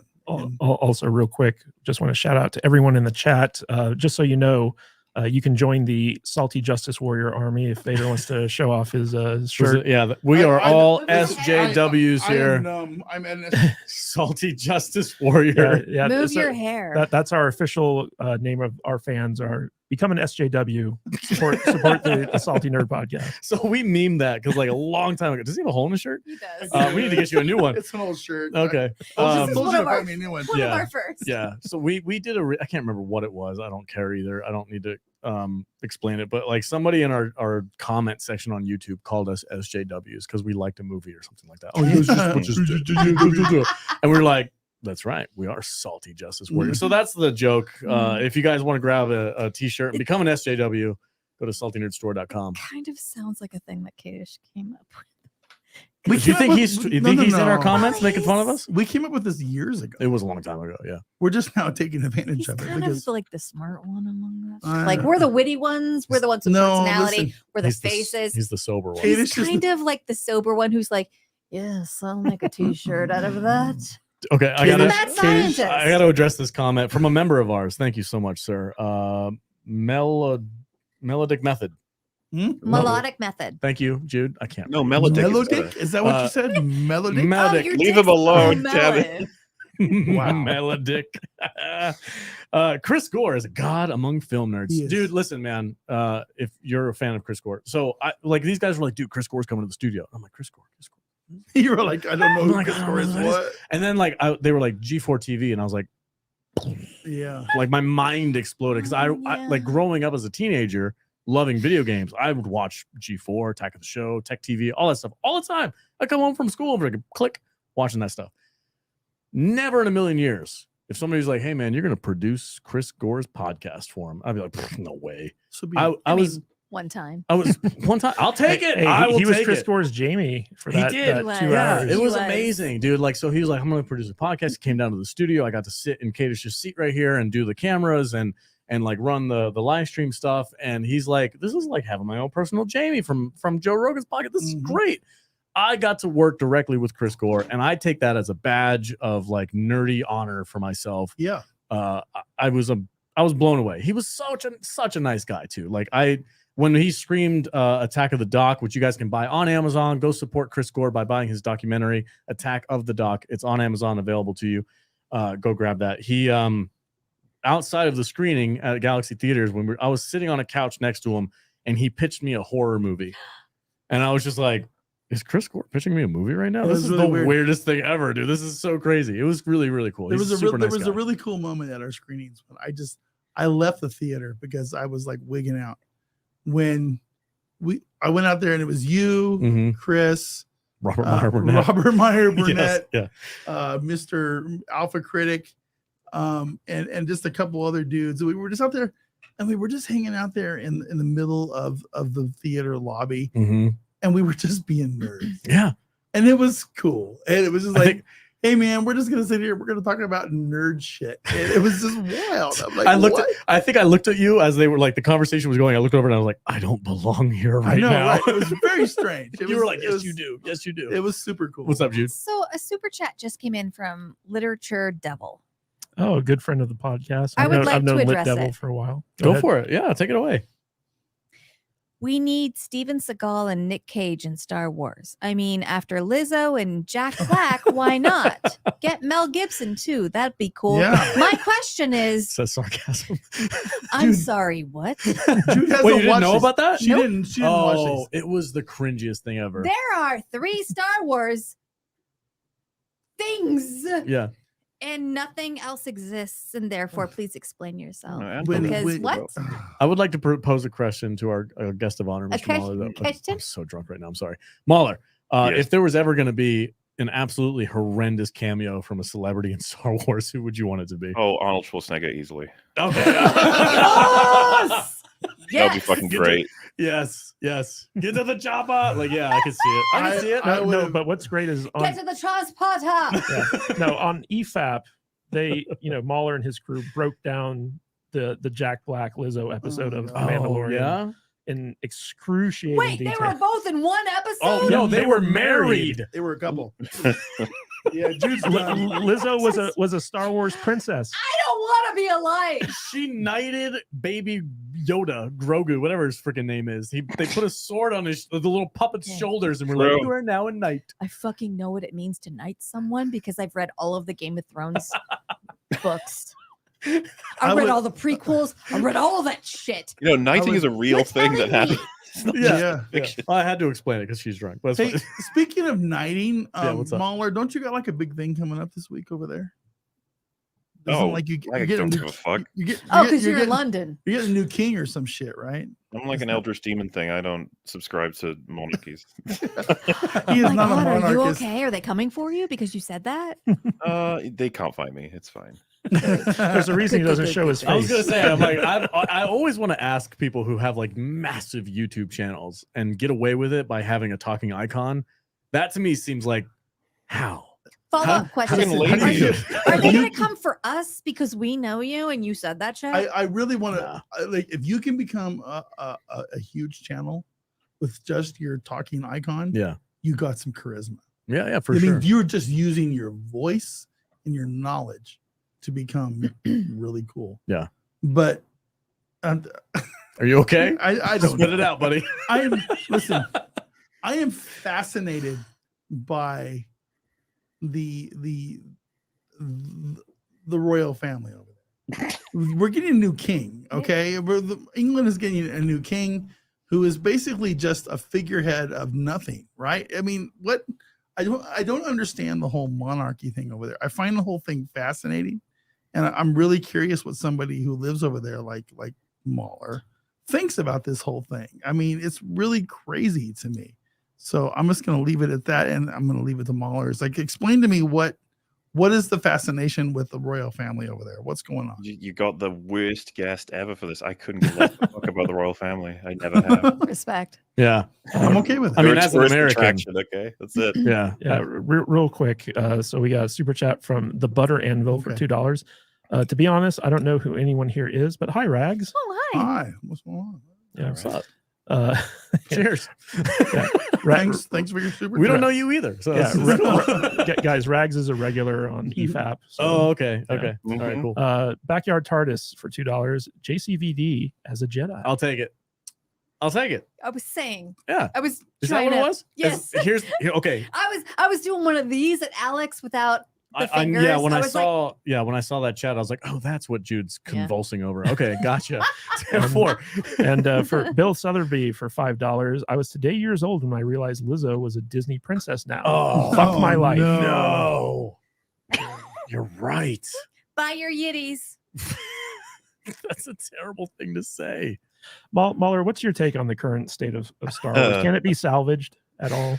I think it's so funny to have Andor and Picard season 3 come out so close to each other in both franchises that are being absolutely obliterated, because it just started up that Yeah. conversation of what does it mean to recover? And it's like neither of those shows are examples of the IP recovering. They're just little glimmers of hope because they were given to people who cared off to the side. They're not relevant to anything else. From what we understand, we've got the Mando verse is being developed, and it's like a 7-year plan or something. I can't fucking believe that I'm going to be like close to 40 by the time we see Mando die, which is something I've been kind of hoping for every season, but never quite get there. So the future of Star Wars was, you can draw it all the way back to, I think TFA and TLJ are like these great examples of one approach, which was I give you everything you liked, but I'm really bad at doing it. And then TLJ was, I want to try something a little bit different. Maybe if I do the thing you hate the most, and then that confluence fucking broke Disney's brain. They don't know what to do anymore. So now they're just like, you like it when cool thing from Star Wars does cool stuff. That's what you guys want. And man, I'm fucking tired of seeing Mandalorians fly around and shoot things. It's I really miss having characters in Star Wars, but it's gotten to the point where when someone says I like Star Wars, you have no idea what they mean. We've got so many eras now and so many different pieces of quality from so many different creators. I have no fucking clue what it means to like Star Wars anymore. What are your thoughts on bringing Daisy Ridley back in a Rey starred literally Star Wars movie? The night before it was announced on Open Bar, I was with Drinker and I said possibly the worst thing they could do at this point is to make a Rey movie next. They announced the Rey movie. Yeah, I was like, I think that might be the worst thing they could do, because it's not impossible for that to be good. It's not. It's just that they ain't gonna make a good movie. And why would you start with Rey? They need to fuck off now. They need to get away from anything we know, move somewhere else, thousands of years away. And I know that there's more than just the Rey movie that's been announced, but that one's coming first, from what I understand. And it's fucking Rey. No one likes Rey. It's interesting that you say that. Like, nobody could make that good. I follow Terry Matalas, who wrote season 3 of Picard, on Twitter. And when that announcement came out, he did a quote tweet or something from Lucasfilm, and he said, I understand people, I don't know, I'm paraphrasing what he said. He's like, basically, I understand people don't like this character and everything, but honestly, if as a writer, as a creator, if I was going to jump into Star Wars, that's the character that I would go for. And I thought that was like a wild thing to say from the guy who was able to, quote unquote, salvage the Picard show. I'm like, I wonder if you could just get a really freaking good writer who loves Star Wars to be fair, salvage that character. I said it's not impossible for it to be good. Okay. I'm kind of I don't even know what the word would be. The opposite of a doomer on writing, where you can basically repair anything, no matter what. Not to perfection in any way, shape, or form, but Picard season 3, and I'd say that's going to be one of the best examples, along with, if anyone has seen it, Angel season 5. Angel season 4 is notoriously Jude's bad. an Angel fan. I'm right with you. Yeah. Angel season 5, they do some incredible writing tricks to repair the damage that they did. They even have a couple meta lines apologizing to the fans. They give a lot of characters ending. I fucking love the season. All right, we could talk about it sometime if you want. There you go. I'm in. Point being, of course, I've taken friends through Angel and Buffy, and when they get to Angel season 4 and they see some of the things that happen, It's not my connection with you. They'll be like, I'm done, I'm out. After what they did to Cordelia, to be specific, they'll be like, it's like just hang in there, okay? There's still good stuff left. There's still a lot of good stuff to come. And this effort to take something that's broken and try and fix it. I'm not even talking about memes like Luke wakes up and it was all a dream. I'm talking about, like, how can we take what they fucked and try and add to it and try and build on it gradually. And I think people saw that with Picard season 3, and that if Terry was given, let's say, another 3 seasons with that whole crew, he'd likely be able to take Star Trek back into somewhere that people are excited to see it, Mahler, I just want to say, I have always been a Star Wars, they say purist, but I don't know. I guess I say segregist. There's 3 movies, right? Well, because to me, there's 3 movies, right, and I don't need anything else. And you are the first person who has connected the Buffy universe to Star Wars. That has made me go, maybe it's funny. There are things I haven't given a chance to. What's funny is I've been a big fan of Mahler's for a long time, but I literally just saw Jude become Mahler's biggest fan. Yes. Talking about Buffy. I don't know that I'm like your fan, but I kind of want to like come over and bring popcorn and just like chat through the night. Well, she's like anyone who talks about Buffy and Angel is okay with like me. Literally yesterday, Kadish came home and he was like, "Hey," he was on the phone while he was driving home, and he was like, "Hey, what are you doing?" And I was like, "Watching Buffy." I was just gonna say, like, because I maybe Matthew knows, but that's not just my favorite TV show, Buffy and Angel. It's my favorite piece of media. Oh wow! That's Wow. awesome. It's the number one. And the first thing people say is like, no "Wait, one gets me like you do." Listen, you have no idea, Mahler. She's going to break off her engagement. Yeah. I was literally watching her fall in love. And she's going to be I'm just moving trying over. so hard to get the ring off. My fans know this, and they've known it for many years. But the only reason I haven't really broken it down is because I have a bit of trepidation about it, because it's the most important piece of media to me, and so my I don't God, want me to do too. it wrong. God. Oh my God. Are you me in a separate timeline, but you're a dude? What is happening right now? I don't know. It's dude. funny I don't know because what's going on. the show is far from perfect. It's just I'd love to talk. Like, there is some episodes that nobody's going to deny are incredible. Katie's just like going. No. Katie's just gone. This guy's my best friend. Dude, this guy's my arch nemesis. In one fucking. Katie's just like, oh my God, Mahler, I have am I to kill engaged you to now. Wait, if I can That's ask, amazing. Jude, who's your favorite character from Buffy and Angel put together? Anya. Oh, That's Lord. a very fair choice. Mine's Wesley. Also a very fair choice. Fair choice. He has a great arc. All right, guys. The rest of the stream is just going to be about Buffy and Angel. Buffy, Wait, that maybe- show that I've never watched Oh before. my So God. You know, Mahler, my number is 702. you know what's funny is like we actually did like a breakdown of some Buffy episodes in our Yeah. Patreon yeah. Yeah. where Jude picked the episodes. And I have been lobbying to get back in Wait, there. which ones do you pick? Which one's Oh, the First pick? season. we did episode 1. We Mm. did Very basic stuff. The musical shit, episode, the devil the one. musical one, Yeah. and we Once did more the feeling. body, Oh, Jesus Yeah. Christ! What's You the one showed with them Doug that out of Jones? context?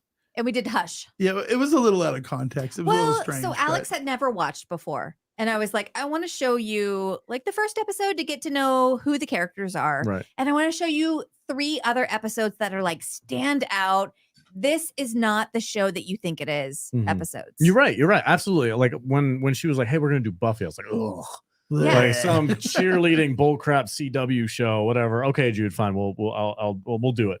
And then like she's like, "This is the episode that this happens," and I'm like, "You know what? This show's actually pretty freaking good. It's a pretty good show. good show." I'll say, man, Good. like watching the body in context without knowing it's coming that's one of the hardest hitting episodes of that's one of the hardest hitting pieces of Yeah. media in That's history. with her mom, right? Yeah. Yeah. I mean, I didn't have that We much context both for it. cried and we had to edit it out. Yeah. I like that. I had no context really for what that episode meant, but it still hit pretty hard Yeah. for me. It's just a fucking piece of artwork, that one, and it's Yeah. interesting you chose Anya as your favorite character because she probably has the best moment in that episode She for me. has so much of a character arc. And like I revisit at least one, usually more, at least one season of Buffy every single year. It's my favorite series of all time. And in that body episode, you talk about that moment that Anya has, like you go deep into it. Yeah. Anya, I'm gonna cry right now. I can't not. Anya is my favorite character because she comes from a place of she starts as a human, but you don't see it until like the final season of the show. But she starts from a human and then she's a demon for 1,000 years and she's totally forgotten who she was as a human. And then she becomes a human again against her will. And then her journey. Oh God. Her And You she's a gotta big read- fan of Thank you. capitalism, which is fun. Thank you. But Listen, if we're gonna cry, you guys need to get these super chats over with Okay. because the super chats are gonna make you cry too. Because All there's, right. there's a few that Well, are like are heavily involved. here, finish your truly. I don't think I truly shit. I want some booze. CJ Knoll Mahler is Welsh. Being a horrible coal monster is par for the course. The Royals can't touch him. Yeah, It's I'm true. sorry I brought the Royals up. That was my fault. I don't. Yeah. Problem. I just, as they've just mentioned, I'm deep in one of the many coal mines in Wales, so they're not going to find me. Nice. Nice. It's a really long Ethernet cable that goes all the way up. You mentioned earlier that you got to hang out with Critical Drinker. I'm also a big fan of his. And I'm actually going to be traveling to Scotland if my government gets their passport system all worked out in August. And I'm going to Duncurran, which is a medieval village just outside of Stirling. And I would like to officially invite you to join me. It's August 26th and 27th, I think. And For my birthday. it's Charlie Allen, who runs in Combat International. It's a movie TV show production place where they do like battle scenes and swords and shield stuff. He was the barbarian from Gladiator. Yep. Yeah. And his kid recently worked in Dungeons and Dragons. Yeah. He worked for that movie as well. So they're having an event that weekend. They're doing like a big production thing. So if you want to show up, man, hit me up. That'd be cool to meet you guys. Let's see. $2 from Timothy. I don't know how to say your last name, buddy. I'm sorry. What is that? Torigian. Sure. Mahler bought a PS5 playing God of War 2018. Yeah. 2018. Okay. First time. What are your thoughts on that? Is it a good game? Fucking adore it. Okay. Ragnarok blew me away. It's one of the greatest stories in gaming ever constructed. I kind of didn't see that coming at all. We did a 11-hour podcast going through the whole storyline. Never expected them to write something that good. It's God of War. If you guys have played any of them, they're mostly just, hey, you fucking die, and you chop off their head.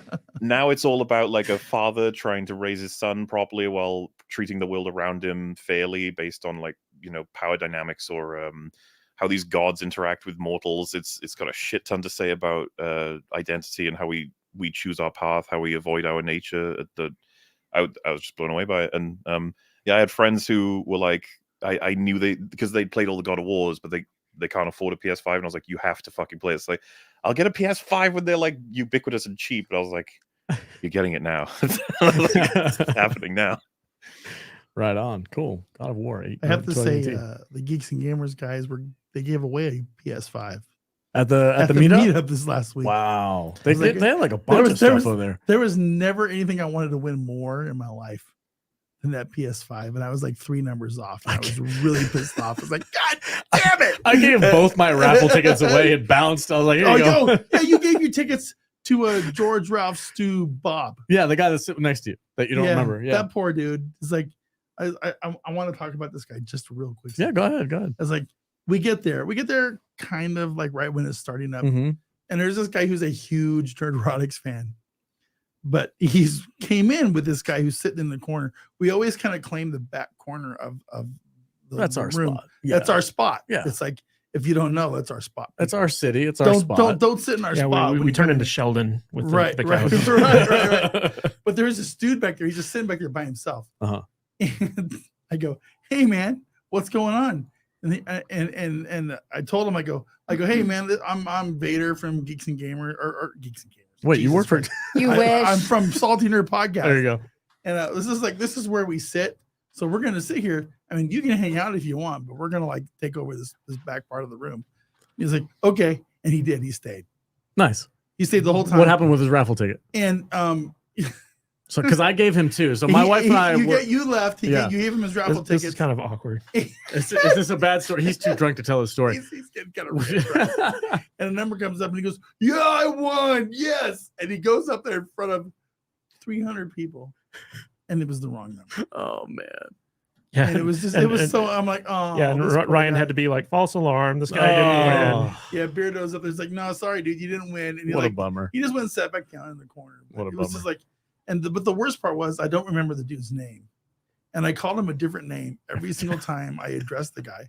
But he was totally cool about it every time. It's like, hey, George. Hey, Bob. Hey, Robert. Hey, whatever. Stu. And it was just, I don't know. We got another. All right. I got to read this super chat. Oh, you want to read it? Yeah, Okay, I go for it. Yep. So this is from Mr. Tickle Trunk for $5.50 Canadian.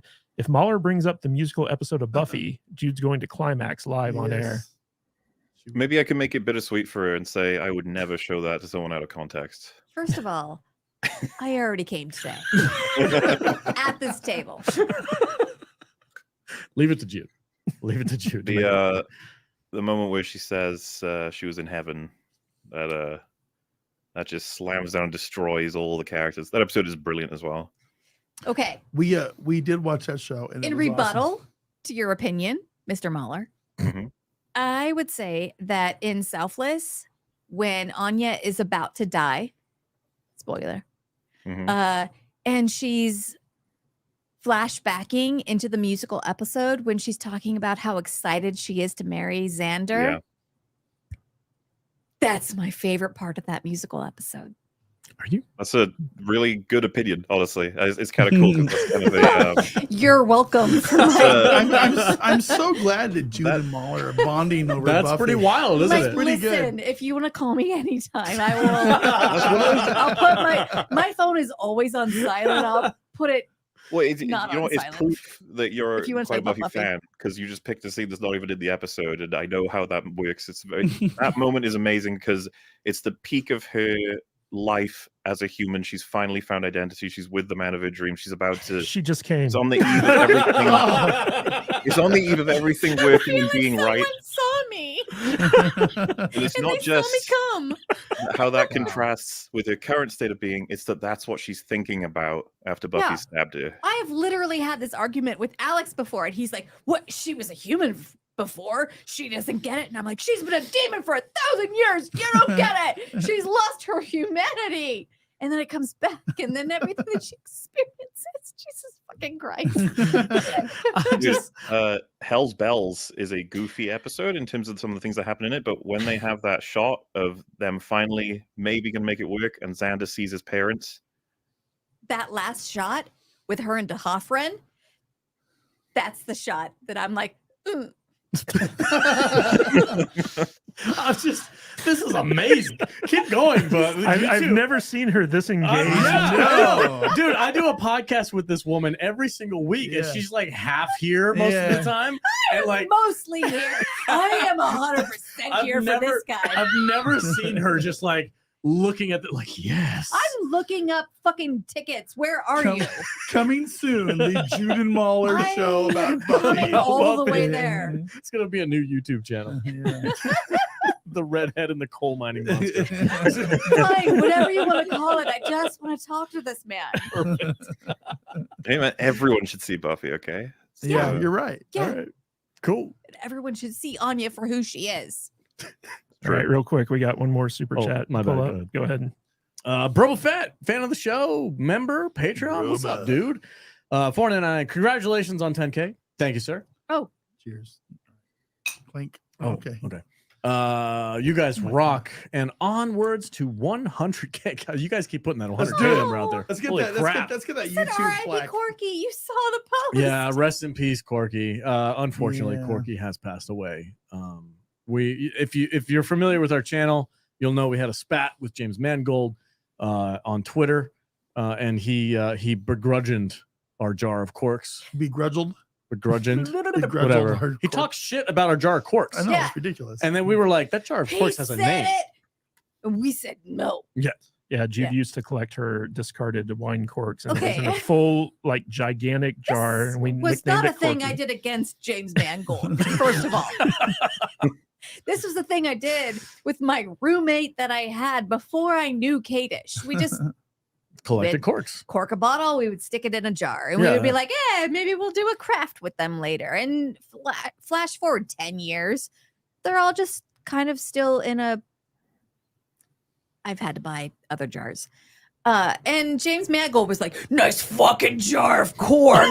And I was like, Just not even part of my studio. insulted It's for just no reason. part of my lifestyle. Yeah, it was just like randomly in the background of a picture Dude, that no, we here's the tweeted. thing. Like James Mangold, the director of Ford versus Ferrari and Logan, Yeah. was like had to zoom into our stupid I'm gonna picture. see your movie, but sidebar, fuck you. Fuck you. I'm gonna buy a ticket. Wow. I'm gonna buy a ticket, but fuck you. Yeah, so Corky's dead. It's my now. house. Corky died, Corky's dead. unfortunately. Yeah, well, my 9-year-old was fucking slinging around dog toys, and he James Mangold He's- paid him off. Fuck y'all, I cork was, jar of corks. I was like, did James Mangold put you up to this? He was playing with dogs. He really hated that jar of corks, and he really hated my fake brick So wall. just for the record, Yeah. the chat wants a 16-hour EFAP with Mahler and Jude Okay, talking about Done. Buffy. In. yeah, In. I'll 16 hours is too short of a I don't know time if you- for What- you to be yeah, talking about what Buffy. season would you like to start, sir?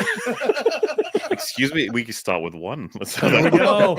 Can we Oh start my with the God. movie? Can we make it happen? This We is could gonna if be you a wanted to, thing. but I was going to mention Oh that my God. Gary and I have promised to Buffy podcast since I met him, because he's a big Buffy fan as well. We haven't gotten There you around go, to it dude. still. There you go. That's your new job. Can That's we start with the movie? I don't mean- and then move I don't mean into an actual like, I don't Buffy know why podcast. I'm We have a like podcast raising talking my about Buffy. skirt right now. She's getting turned on by this talk. Like legit. Oh my I'm god. trying to take off my clothes, but I don't know why. The panties are moist right now. Two of the most successful YouTubers that we know of in our entire sphere. And Jude's like, I'm about to start a podcast with you guys. I don't care. She's going to leave the Salty Nerd podcast and Yeah. just never come back. Screw you guys, Screw you losers. 10K subs, bitches. I feel like I've been just like going through life, accepting whatever happens to me, just like Anya. And just you came into my life, and it was like, oh my God, this is what I'm about. And I finally found it, and I found you. Oh my God. That's hilarious. I just This is wanna what be a Buffy does part to of people, whatever guys. You should watch say. it Yeah. Can we start with the movie though? if you want to. Yeah. There you go. If you want to. Okay. Wait, there you go. I feel like he's just like giving that to me because he likes me. Jude has a He's new like, best yeah, if friend. you want to. It's like, do you want popcorn? Yeah, if you want. Yeah, I want popcorn. All right. We got another super chat. Katie, Yep. can you pull that up? Or I got it. There we go. $2. Nerdgenics. Mahler, any update on the next TFA video? Sorry. I learned in my first year or so of the way I make videos to stop telling people what I'm working on, because sometimes projects fall through, or sometimes I just can't get them finished. For example, I was always intending to make a final Game of Thrones episode to cover the 6th, but it took me so long to get the 5th one done.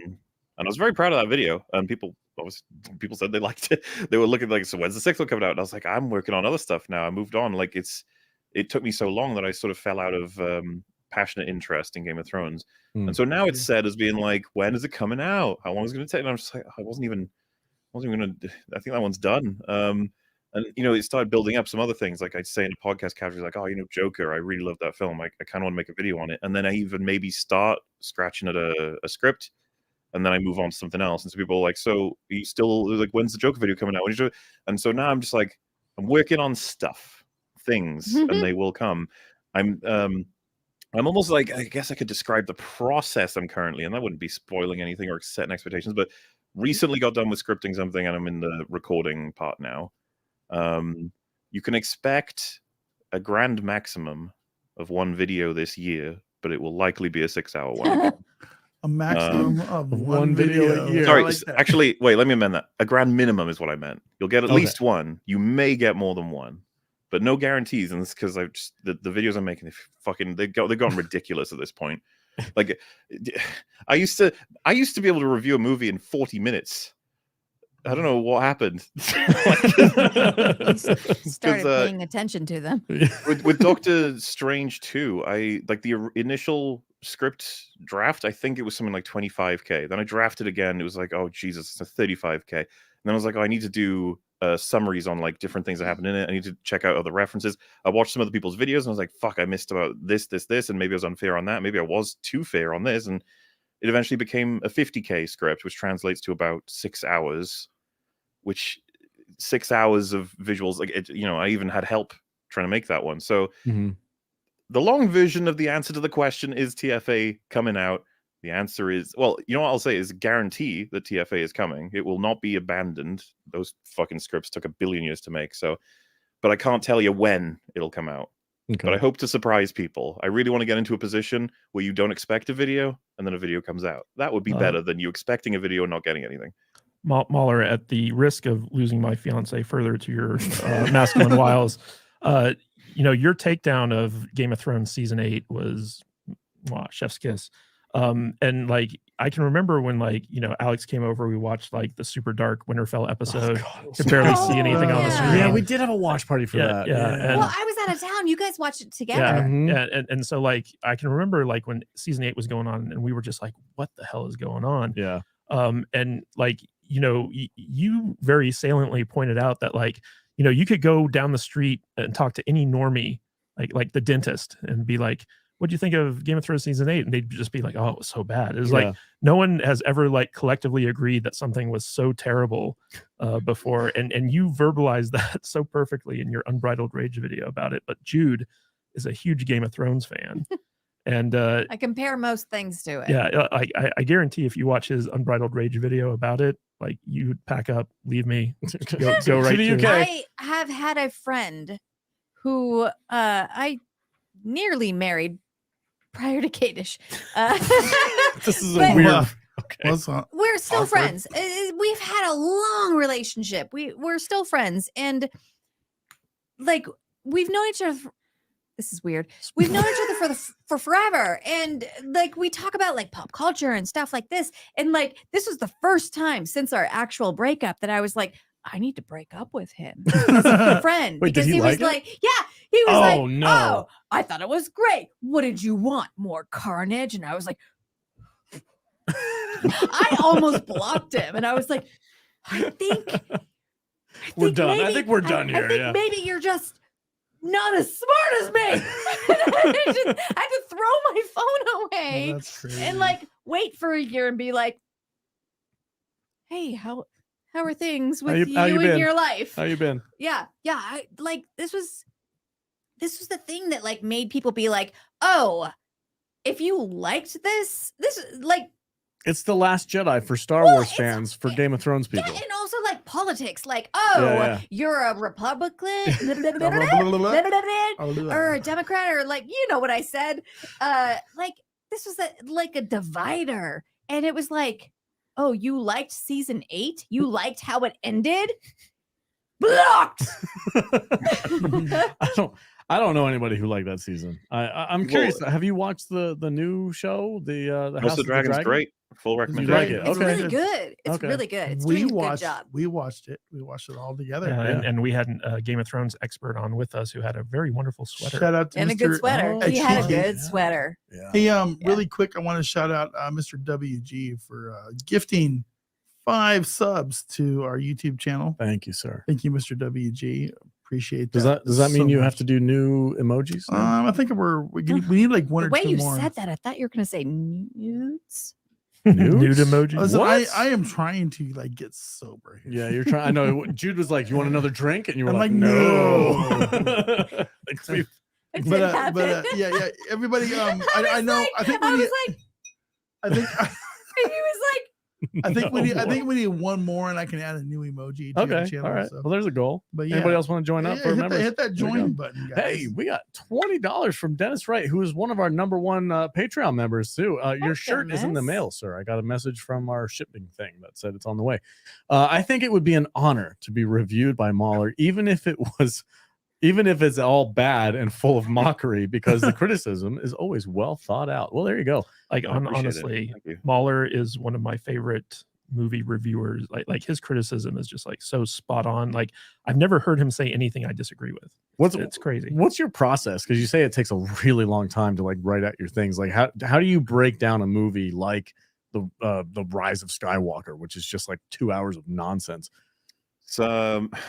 It's so like autistic. It's basically like what on my monitor, literally movie on the right, notepad document on the left. Just watch every time something happens, pause, have a think about it, and write some notes if I think it applies. Do that for the whole thing so they're all chronological. Move that over to like the middle, then have the movie again on the right, and then the script on the left now, and you start writing that. And basically the notes function as you watching it with you, as weird as that sounds, so that I try not to miss anything and really think about how it all plays into it. So something that like I noticed on, I think like my 3rd or 4th watch through of Doctor Strange, which is insane. For anybody who hasn't seen the film, it regards like this girl who can travel through the multiverse, but the whole film is about how she can't control it. It activates whenever she's scared and in pain and stuff. But by the end of the film, she has full control to the point where she can go to any universe of her choice or open portals next to any person of her choice throughout the multiverse.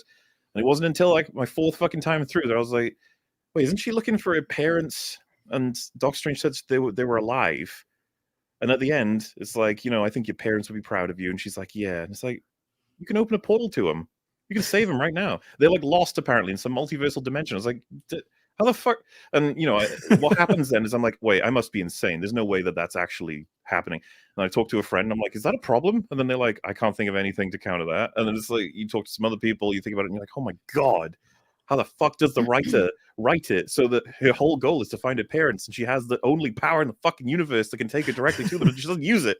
And then you say that to people who love the movie, and they're like, no, she can't, because she doesn't have that kind of control over the power.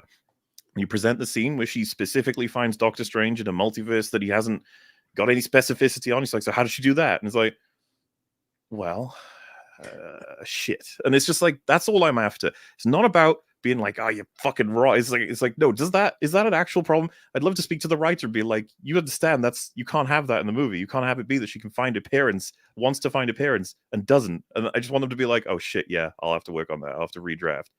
That's it. It's never like, but that's the process, yeah. Have you ever watched a TV show called C with Jason Momoa? No. Bro. Can you? Bro. Oh, Mahler would have a field day with Oh that show. my god. If you have, I mean, obviously you're probably very, very busy making these epic videos and stuff like that. But if you ever have if you ever have a spare minute, just open Apple TV and watch the first season of C. Oh my god, the first season, the best. We know those It guys. doesn't make any sense.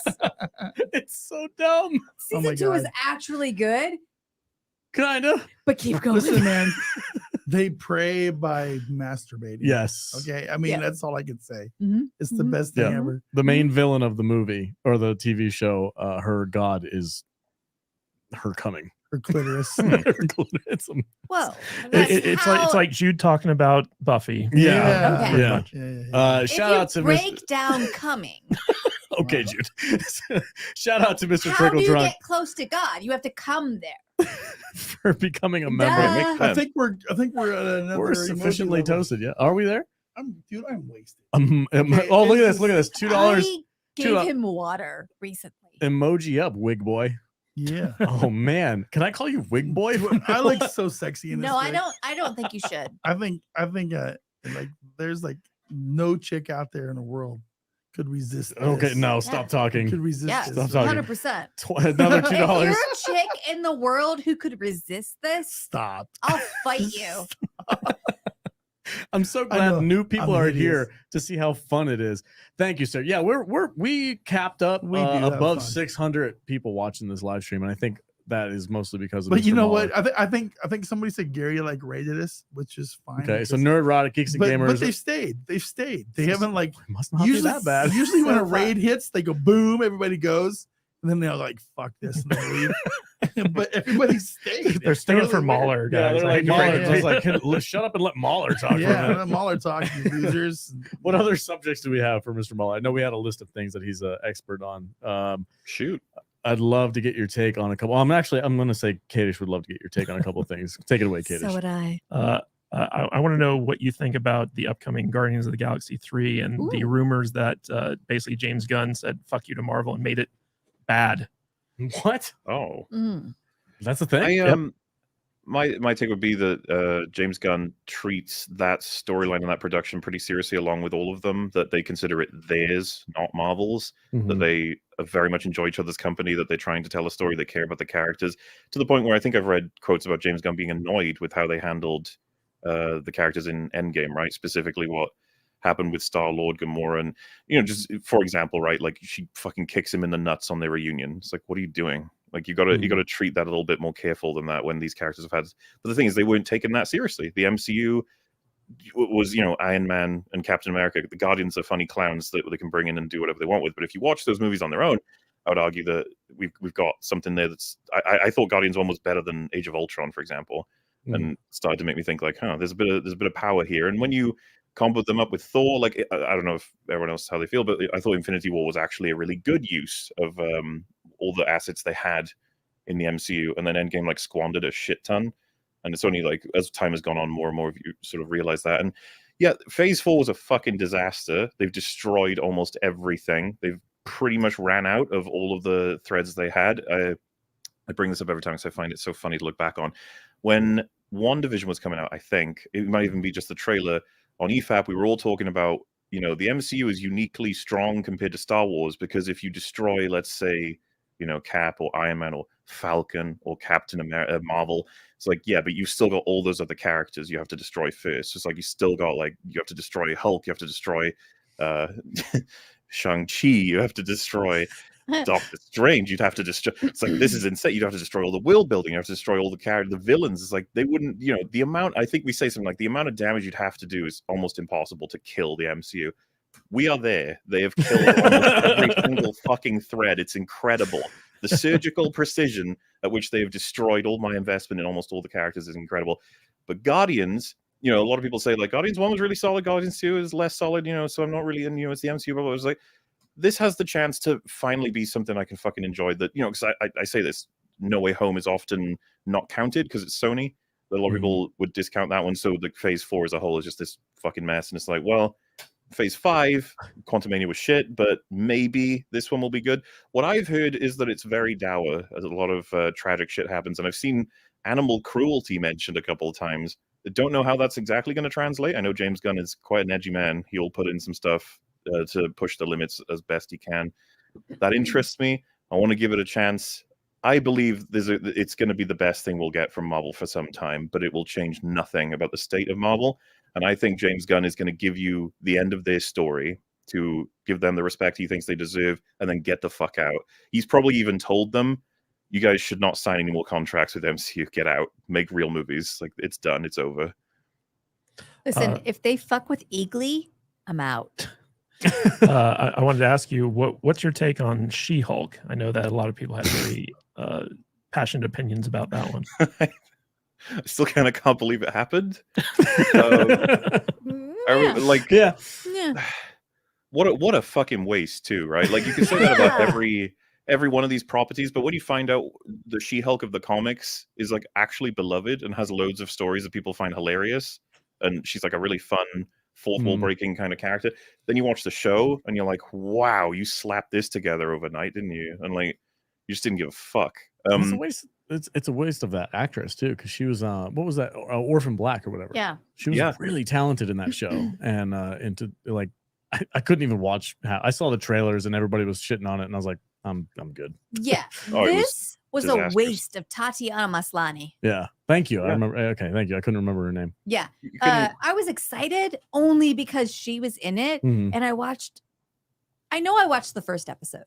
I don't know if I watched beyond that, so maybe I didn't give it a fair shake. But I was like, oh, not what I want. Well, what killed me is that you have the showrunner who's basically making a legal drama comedy in the vein of David E. Kelly, and they have this season-long story arc about the Abomination and his trial and She-Hulk representing him, and then they get into the writer's room and they realize that they suck at writing legal dramas, and so they're like, okay, we're just going to abandon this idea and like just make this like a comedy, but they're not funny. And so like you get to the final episode and it's like this weird meta statement where Kevin Feige becomes like a robot, and they're kind of acknowledging like, Doomcock, like, for real. Yeah. It was weird. And this kind of leads us to like the conversation we've been having, like, what is comedy anymore? Oh yeah. Well, I have a running theory, and I would gladly hear Mahler's take on this, but I think the last great real comedy movie was Tropic Thunder, and ever since then, everybody's been too scared to actually make. I heard him chuckle. Now, I will admit that there's like a time frame there where you can say, well, Hangover came out like right after Tropic Thunder. When I say Tropic Thunder, I'm using that as like a flag mark, and you can go back a little bit, you can go forward a little bit, and kind of like, oh, there's a couple movies here that were pretty funny, but I think that was the moment where the culture shifted to the point where everybody got so offended by everything that nothing got funny anymore because everybody was afraid to offend somebody. Well, I think there's a new generation that has been produced that has a different take on comedy. I guess. I don't know, but freaking Tropic Thunder is hilarious. And takes so many risks when it comes to like making fun of particular things. Like Robert Downey Jr.'s character in that movie should not exist. I'm the guy it can't, playing the guy disguised as another guy. When he was on Joe Rogan's show, Joe Rogan was like, can you make Tropic Thunder? He's like, well, you could try. But I'm curious to see, like, Mahler. Mahler, what's your take? What's your take on comedy in movies these days? And how can you relate it? I mean, Tropic Thunder I've always loved. I remember seeing that in the cinema and being fucking blown away. Even then, I was like, this is wonderful in terms of the lines they're crossing. One of the memories that stuck, One of the things that stuck with me forever was when the because I think it made it into the trailer too, was when Ben Stiller's running at the end to the ship and he's got the kid on his back stabbing him. He grabs him and just throws him off the bridge. Yes, This rag doll for the kid. And you see the kid just spiral into the water. Yeah. I love stuff like that. It's insane. Oh my god. There's one thing I learned from that movie, and you all know what it is. What? It's just, you never go full retard. Oh yeah, that's No. See, Jude's even like, you can't say it. I'm like, they said it in the movie, and it's hilarious. Okay, it's like, It's but so yeah. funny. It's true, you don't. They said it in the movie. which is we one reason. shouldn't. Which is one reason why I have to like thank the three of you every week for having me on the show, because I'm like always going full retard. It's just what I do. I can't help myself.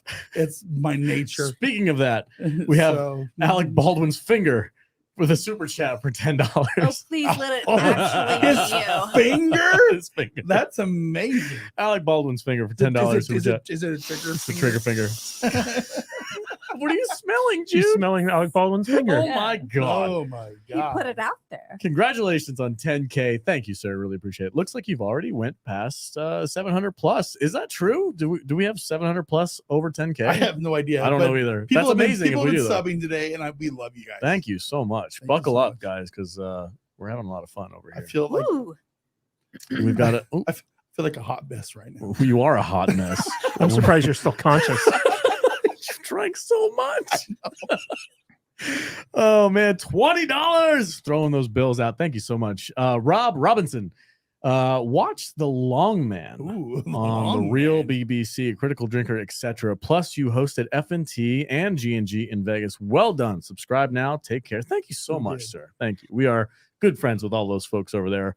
And we graciously would like to thank them for propping us up and getting us past that 10K Show mark. that video. I don't know.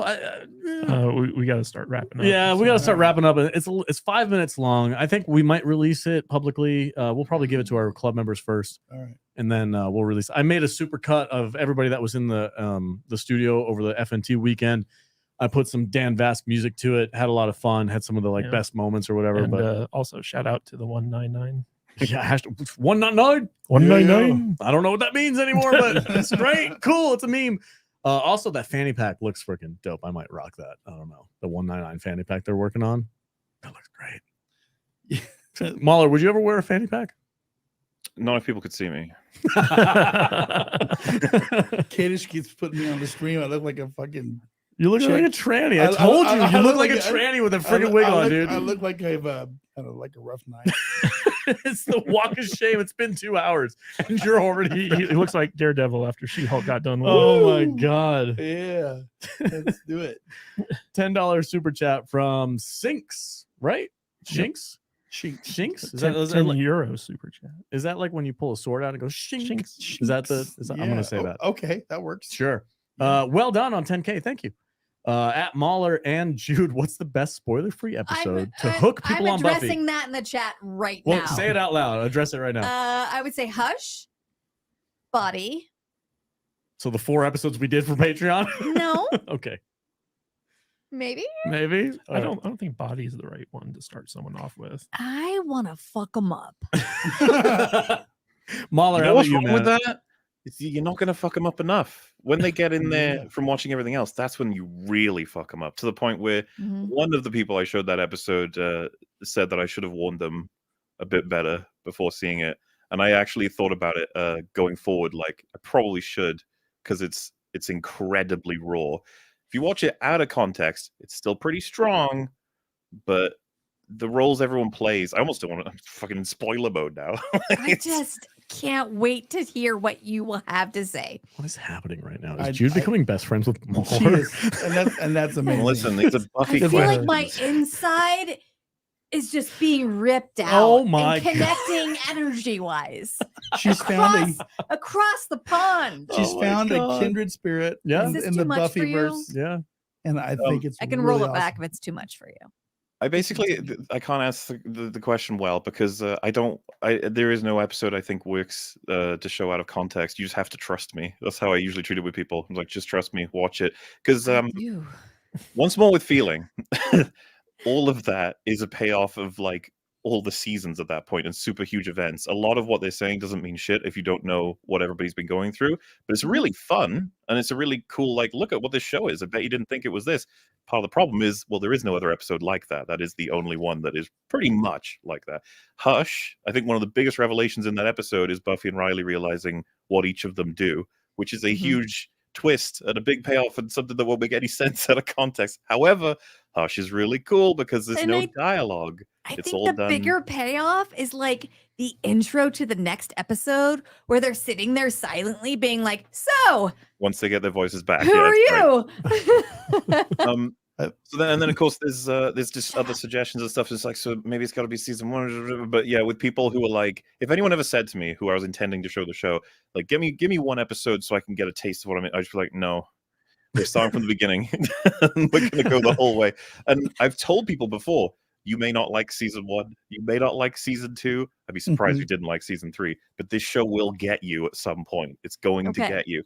Yeah, the whole like angel turning evil thing, like that's what hooked me into the show. So the Angel Buffy relationship is just like, it doesn't even matter to me in the scheme of a relationship. I'm not even looking at you, Alex. Talk to him. He's right there. You're just in my eye line. I think Kadish needs to go take that ring back. That's what I think. Take it. I just want to talk to people about Buffy. It's like, sorry, bro. If I were to have my top 3 episodes, if you've never seen Buffy before, and you were like, why should I watch Buffy? What's good about it? And making you a bitch in the way that I ask that question. What's good about it? I would say, watch it from the beginning. The first season is not solid. It's I don't know. It's in retrospect, it's solid for in the time period it was, but like on the whole, it's not the greatest season. But definitely watch it from the first season. But like if I were to try to get you into Buffy with 3 episodes, I would say Hush is a phenomenal episode that will keep you from knowing exactly. It's going to keep you from spoiling anything, and you can start from season 1 without being spoiled. Also, The Body, it spoils some things. Oh, there's some things. Yeah, it spoils a lot of things. But hopefully you're invested at that point, and you're like, yeah, I want to see what's going on. And my number 3 is like, this was fucking pivotal with this show. And this was the episode that was like, we're ending this series. Oh shit, we're being renewed. The Gift. The Gift. That episode was, you're doing what? And when you're coming back for 2 more seasons? Wow. That episode. Jesus. That's crazy. All right, we're gonna move away from Buffy because we need to wrap. One more thing. I'm actually curious for what Jude thinks about it too. There is an episode where I believe the show first shows you what you're in for at its best. Okay. And to give you, what would you say is the first episode that makes people go, oh shit, this show isn't cringe? Completely. What was the one that you showed me? Because going in, I was like, oh, this show's cringe. But then you showed me an episode, and I was like, oh, wait. Well, I think I flashed forward through season 1, and I don't remember the next episode because I only had 4 episodes to show Alex like what is all of Buffy. The second episode after the premiere that we showed Alex was Hush. Oh, okay. Okay. I think so that went from 1 to like 4 or 5. Yeah. Yeah, that's like 60 episodes forward. Yeah. Yeah. Buffy deserves an entire series run. It really does. Episode by episode breakdown. I would love to go through it with you, and I think about this all the time. Actually, Alex, I would love to go through it with you by like characters and be like, here's a 4-episode character arc of this person. I'm not opposed to liking Buffy. I just never thought in a million years that I would. Yeah. Like I was like, I am. Go ahead, Season Mom. one's pretty bad, I think. And that's controversial with Buffy fans. It might be controversial with Jude. I don't even know. But I would say that season one's kind of bad. To give you an example, really, I think on retrospect, like rewatching it, I'm like, oh, it's not as cringy as like it is in my memory. Like, it's interesting, right? Because I've said it's bad, but I've also said you have to watch it. Why? Because it's the characters. The characters are pretty solid. Yeah, it's kind of like a prerequisite when you're taking a class. Mm-hmm. It's we got. I'm sorry, I'll get there. I swear to God, I'll get there. Listen, I'm called the Logbat. Okay, so the season one, I think it's cringe. Like all the plot lines are real cringe. There's a demon who gets sucked into the internet and becomes a robot man who tries to date Willow. It's like there's a lot of problems. But robot. I know. But the finale, there's a scene where Buffy realizes that she's going to have to die, and she is basically like, what the fuck, I'm a teenager, why is this happening to me? And Giles has to basically just sit there and watch her tumble because he can't do anything about it to help it. It's a fucking great scene, and it's like, it's interesting. However, that's a lot of people's choice. They'd say Prophecy Girl is the first like really good episode, kind of. I was like, no, I still think Prophecy Girl's kind of cringe overall. The first episode that I think changes everything is actually season 2, episode 17. Do you know what one that is? Season what?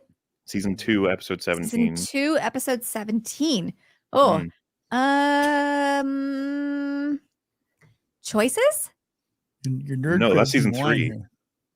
Oh, You fool. okay. Wait.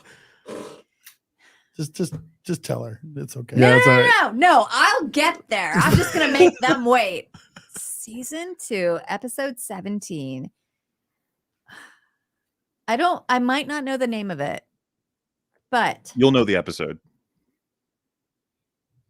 is it when an angel kills Miss Jenny? That's the one. Oh my God. Redeemed. Yeah, You redeemed yourself. What? I don't know That what whole it's called episode though. is pretty damn well made, and Is it's it quite Prophecies? dramatic, and it's indicative of what's going to happen in Buffy as a show that when you get to the really good shit, which is deaths of characters are not necessarily the sad thing. It's how they incorporate everyone's dealing with that character death. Yeah. Yeah. Wait, What's it called though? Passion. Okay, passion. God So damn it. real quick before we move on, because I know Mahler get a kick out of this. So Mahler, we actually went down to the Millennium Fandom Bar one time to meet with the guy who plays Xander. Oh my God. And I remember the story. and Me too. they did a Nicholas Buffy Brandon. trivia, right? What's the actor's name? Brendan. Nicholas Brandon. Nicholas Brendan. So Nicholas Brendan was there, and Buffy trivia started, and He was late, first of all. And they said the more drinks you buy, every drink you buy, you get a raffle ticket for like a prize. So so basically, Jude knew someone who knew Nicholas Brendan, and he came over to join our Buffy trivia team. but by that point, I was very drunk. And so Jude, who was insistent on winning Buffy trivia just for like her own pride, she looked at him and she started asking him questions I that was he couldn't like, answer. Great. We need someone who knows more shit about the comic series. Like, what do you know about the graphic novels? And he like looked at me and he was like, I don't really. And before he could finish his sentence, I went, fuck off, man. Yeah. She's like, you don't know enough about Buffy to be on our team. I literally said, fuck off. You don't know enough about Buffy. And he was like, he went like, But I was in the show. if you're watching this video, he went like, and I went, no, I know. Fuck off. That's hilarious. Jude's a firecracker. All right, we got 2 more super chats, and then we got to wrap this up. Let me do my thing real quick. Do your thing. Let me do my thing. We got some we got some memberships to acknowledge. Oh, okay. All right. Yeah. So I want to acknowledge, okay, first before we go any farther, from our stream on the other day, we completely forgot to acknowledge Mr. Whiskey Jack for gifting 5 subs. Oh, right. So I want to get that out there. I know he's in the chat right now. Whiskey Jack, thank you for gifting 5 subs to our people. You look like a hot mess on camera. Dude, bro. I don't care. I was gonna say I anything, but I wanted to fix listen. them. I went to the club last night. I went and I fucked some strange chick. You look like an absolute afterward. mess. He's like carrying his I'm shoes. carrying my shoes. The worst No, no, walk no. of shame I've ever He seen. showed up for work. I'm so walking out here. listen. I'm here. Listen, I see this every weekend at my job. I also Continue. want to Continue. acknowledge some people. Andre Anderson, Mr. Andre, thank you for gifting another 5 subs to some people out there. And Mr. Tickle Trunk, a longtime supporter, another 5 subs for the Salty Nerd podcast. That is Nice. 15 Nice. gifted subs between those 3 individuals Amazing. together. So I will pass it on to you. Okay. and the I'm super chats. excited that you That guys is feel like amazing. it's worth it. 199. Shout out to the 199. Andrew Valdez. Praise be Donald and all hail the Dawn. That would I be don't tonal understand. and it's Donald Trump. Oh, no, is that the what? thing? No. All hail the Dawn? I'm Yeah. so out of loop with this stuff, dude. I'm not. It's Okay, all you cool, fat thank beavs. you. Don't you worry about it. Hailing the Dawn Is is the it- best decision you can make in your life. He's Yes. a good Okay, guy. okay. Deserves better, Well, okay? Deserves justice. Maybe I should have Mahler read that one. Then. Yeah, have him redo it right now. Just, Yeah. Shout out WG. Actually got to meet this guy in person here at the studio. Thank you, sir, for 50. 50. That's a Geeks and Gamers thing. 50. 50. Here's to your fridge fund. Yes, thank you. Great show, gang. Thank you so much, sir. I had a great time chatting with him. We were in the green room across the way from the studio. There's some shows being recorded in here, and we got to chat. It was a really great time, and we bonded over Subnautica, strangely enough. I pulled up Subnautica, and I was playing a game. He's like, oh, I love that game. So we started talking about that video game. Shout out to WG. He's an awesome guy. Thank you, sir. Appreciate the support. We are going on 2.5 hours. So with Long Man on the stream. that's not, that's a short time for you, but for us, that's one of our longer streams. It's a long And we've gotten upwards of 600 people watching. Genuinely, That's thank wild. you from the bottom of my heart, my little nerd heart. This channel has come a long way, and it's been a wild ride. We're honored to have such an amazing community. The Nerdrotic guys, Geeks and Gamers, if you're here from them, I know they got us like over 1,200 subs over the last weekend. So if you're brand new here, thank you so much. Really, welcome to the show. I hope you enjoy yourselves. And this is such a great community. This I is just want to insane. say thank you to all the people in the chat who want to hear more Buffy. Yeah. I'll be here. Listen, if this spawns, I am so I happy hate you doing and, live streams, but I am here for this. listen, I am so happy you and Mahler bonded over Buffy. It is Yeah. unreal. Yeah. So, yeah. Katie, I'll listen, do a 24/7 Katie- stream Katie's just- about Buffy listen, if, Katie's just if worried. anyone wants The- to. He's, no, he's no, no. worried right now about you're What's- gonna leave him. what's happening right now is the gears are turning in his head Uh-huh. over about how can I produce a Yeah. Buffy. He would Yeah. probably Buffy show. like Mahler, Gary, and Jude. Oh Can you my imagine God. that trio? Oh my God. yeah. $1 million subs. There you go. I would love to educate them. Yeah. Educate them? I think Mahler knows. Is that a his joke? Buffy. Is that an inside joke? I said educate, but yes, educate. Sure if you they're did. using the wrong adjectives, Sure you did. Jude. whatever. All right. You Are we can't really ready? educate me. I got the best Buffy opinions. You know, they're just Oh, I just can't so wait. I good. can't wait. I just came again. Oh, Jesus. Jesus. All right, we should wrap this up. Again, thank you guys all. I hope you enjoyed the show. Thank you for 10K subs and beyond. We're going for Yeah, 11,000 we're now. pushing 11. That's amazing. That's incredible. Stay tuned. We got a lot of stuff to talk about. Our show comes out every single week. I'd like to shout out Warrior. We're doing a series review of our favorite TV show, Warrior, on HBO Max. We're looking forward to season 3 coming out in June. We're doing coverage of that. Plus, It's our favorite right now. it's our favorite right now.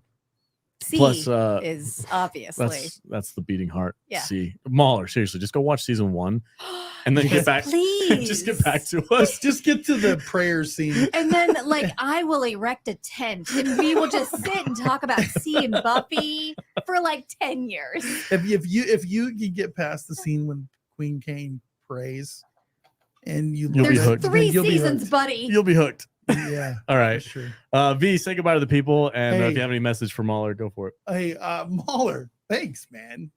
No I problem. had no idea he was such a huge Buffy fan. Neither did I. Yeah, That's really cool. dope. That's really fun. Super cool. I want to thank everybody for joining us today. Over 600 people at one point. That's wild. That's insane. That's Yeah. wild because usually we're like 40. It's like, whatever. But I also want to thank our longtime diehards that have been, Nick and Astro and then everybody else that's in our Discord. Scotty Dub. Yeah, for sure. Popcast. Thank you so much, guys. I want to mention that this Saturday on our Salty Saturday show, we're going to be having Ethan Van Sciver is going to be joining us. What? Yeah, that's pretty wild. EVS? Right? EVS is Uncle E. All right. Uncle E, Mr. Comics Gate. It's going to be wild. It's going to be a really fun show. He's like a personal hero of mine.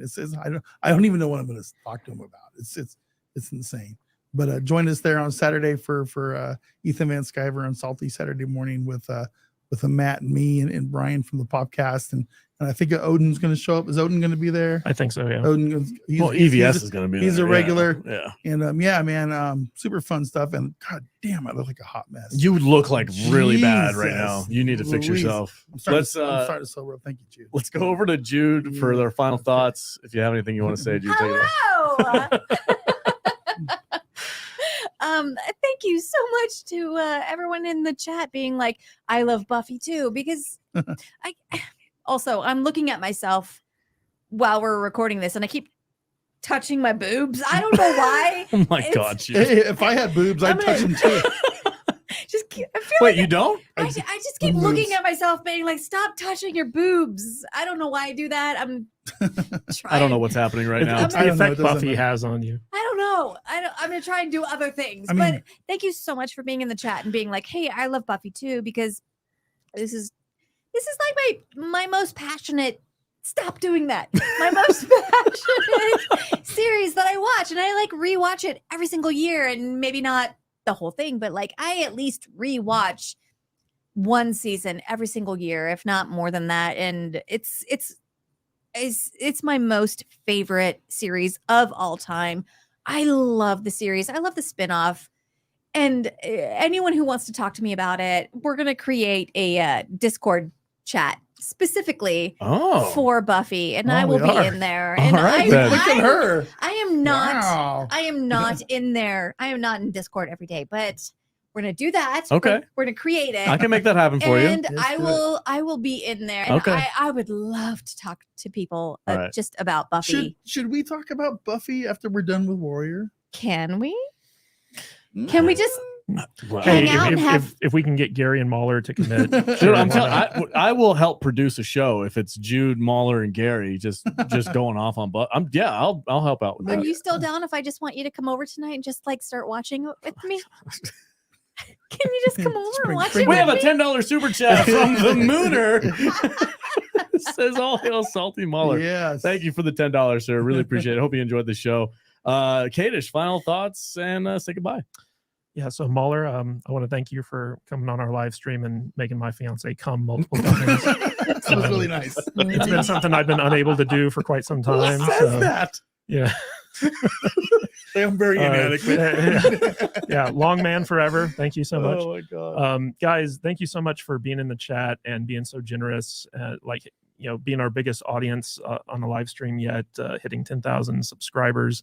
No, I have stream envy. Yeah. Now the Saturday show has been dethroned. Tuesday for the win, folks. Tuesday for the win. That's right. But if you like this live stream, we do it every Tuesday at 1:30 p.m. Pacific time. I believe that's 4:30 p.m. Eastern time, and every Saturday morning from 10 a.m. Pacific. Basically, like it's me and Vader and like our crew. And we have a lot of fun on these live streams, as you can tell. So like, be sure to join us again if you enjoyed this talk. And thank you so much. Mahler, I'm going to let you have the last word for this. I was going to say thank you all for having me on. It was a pleasure having a chat with you all.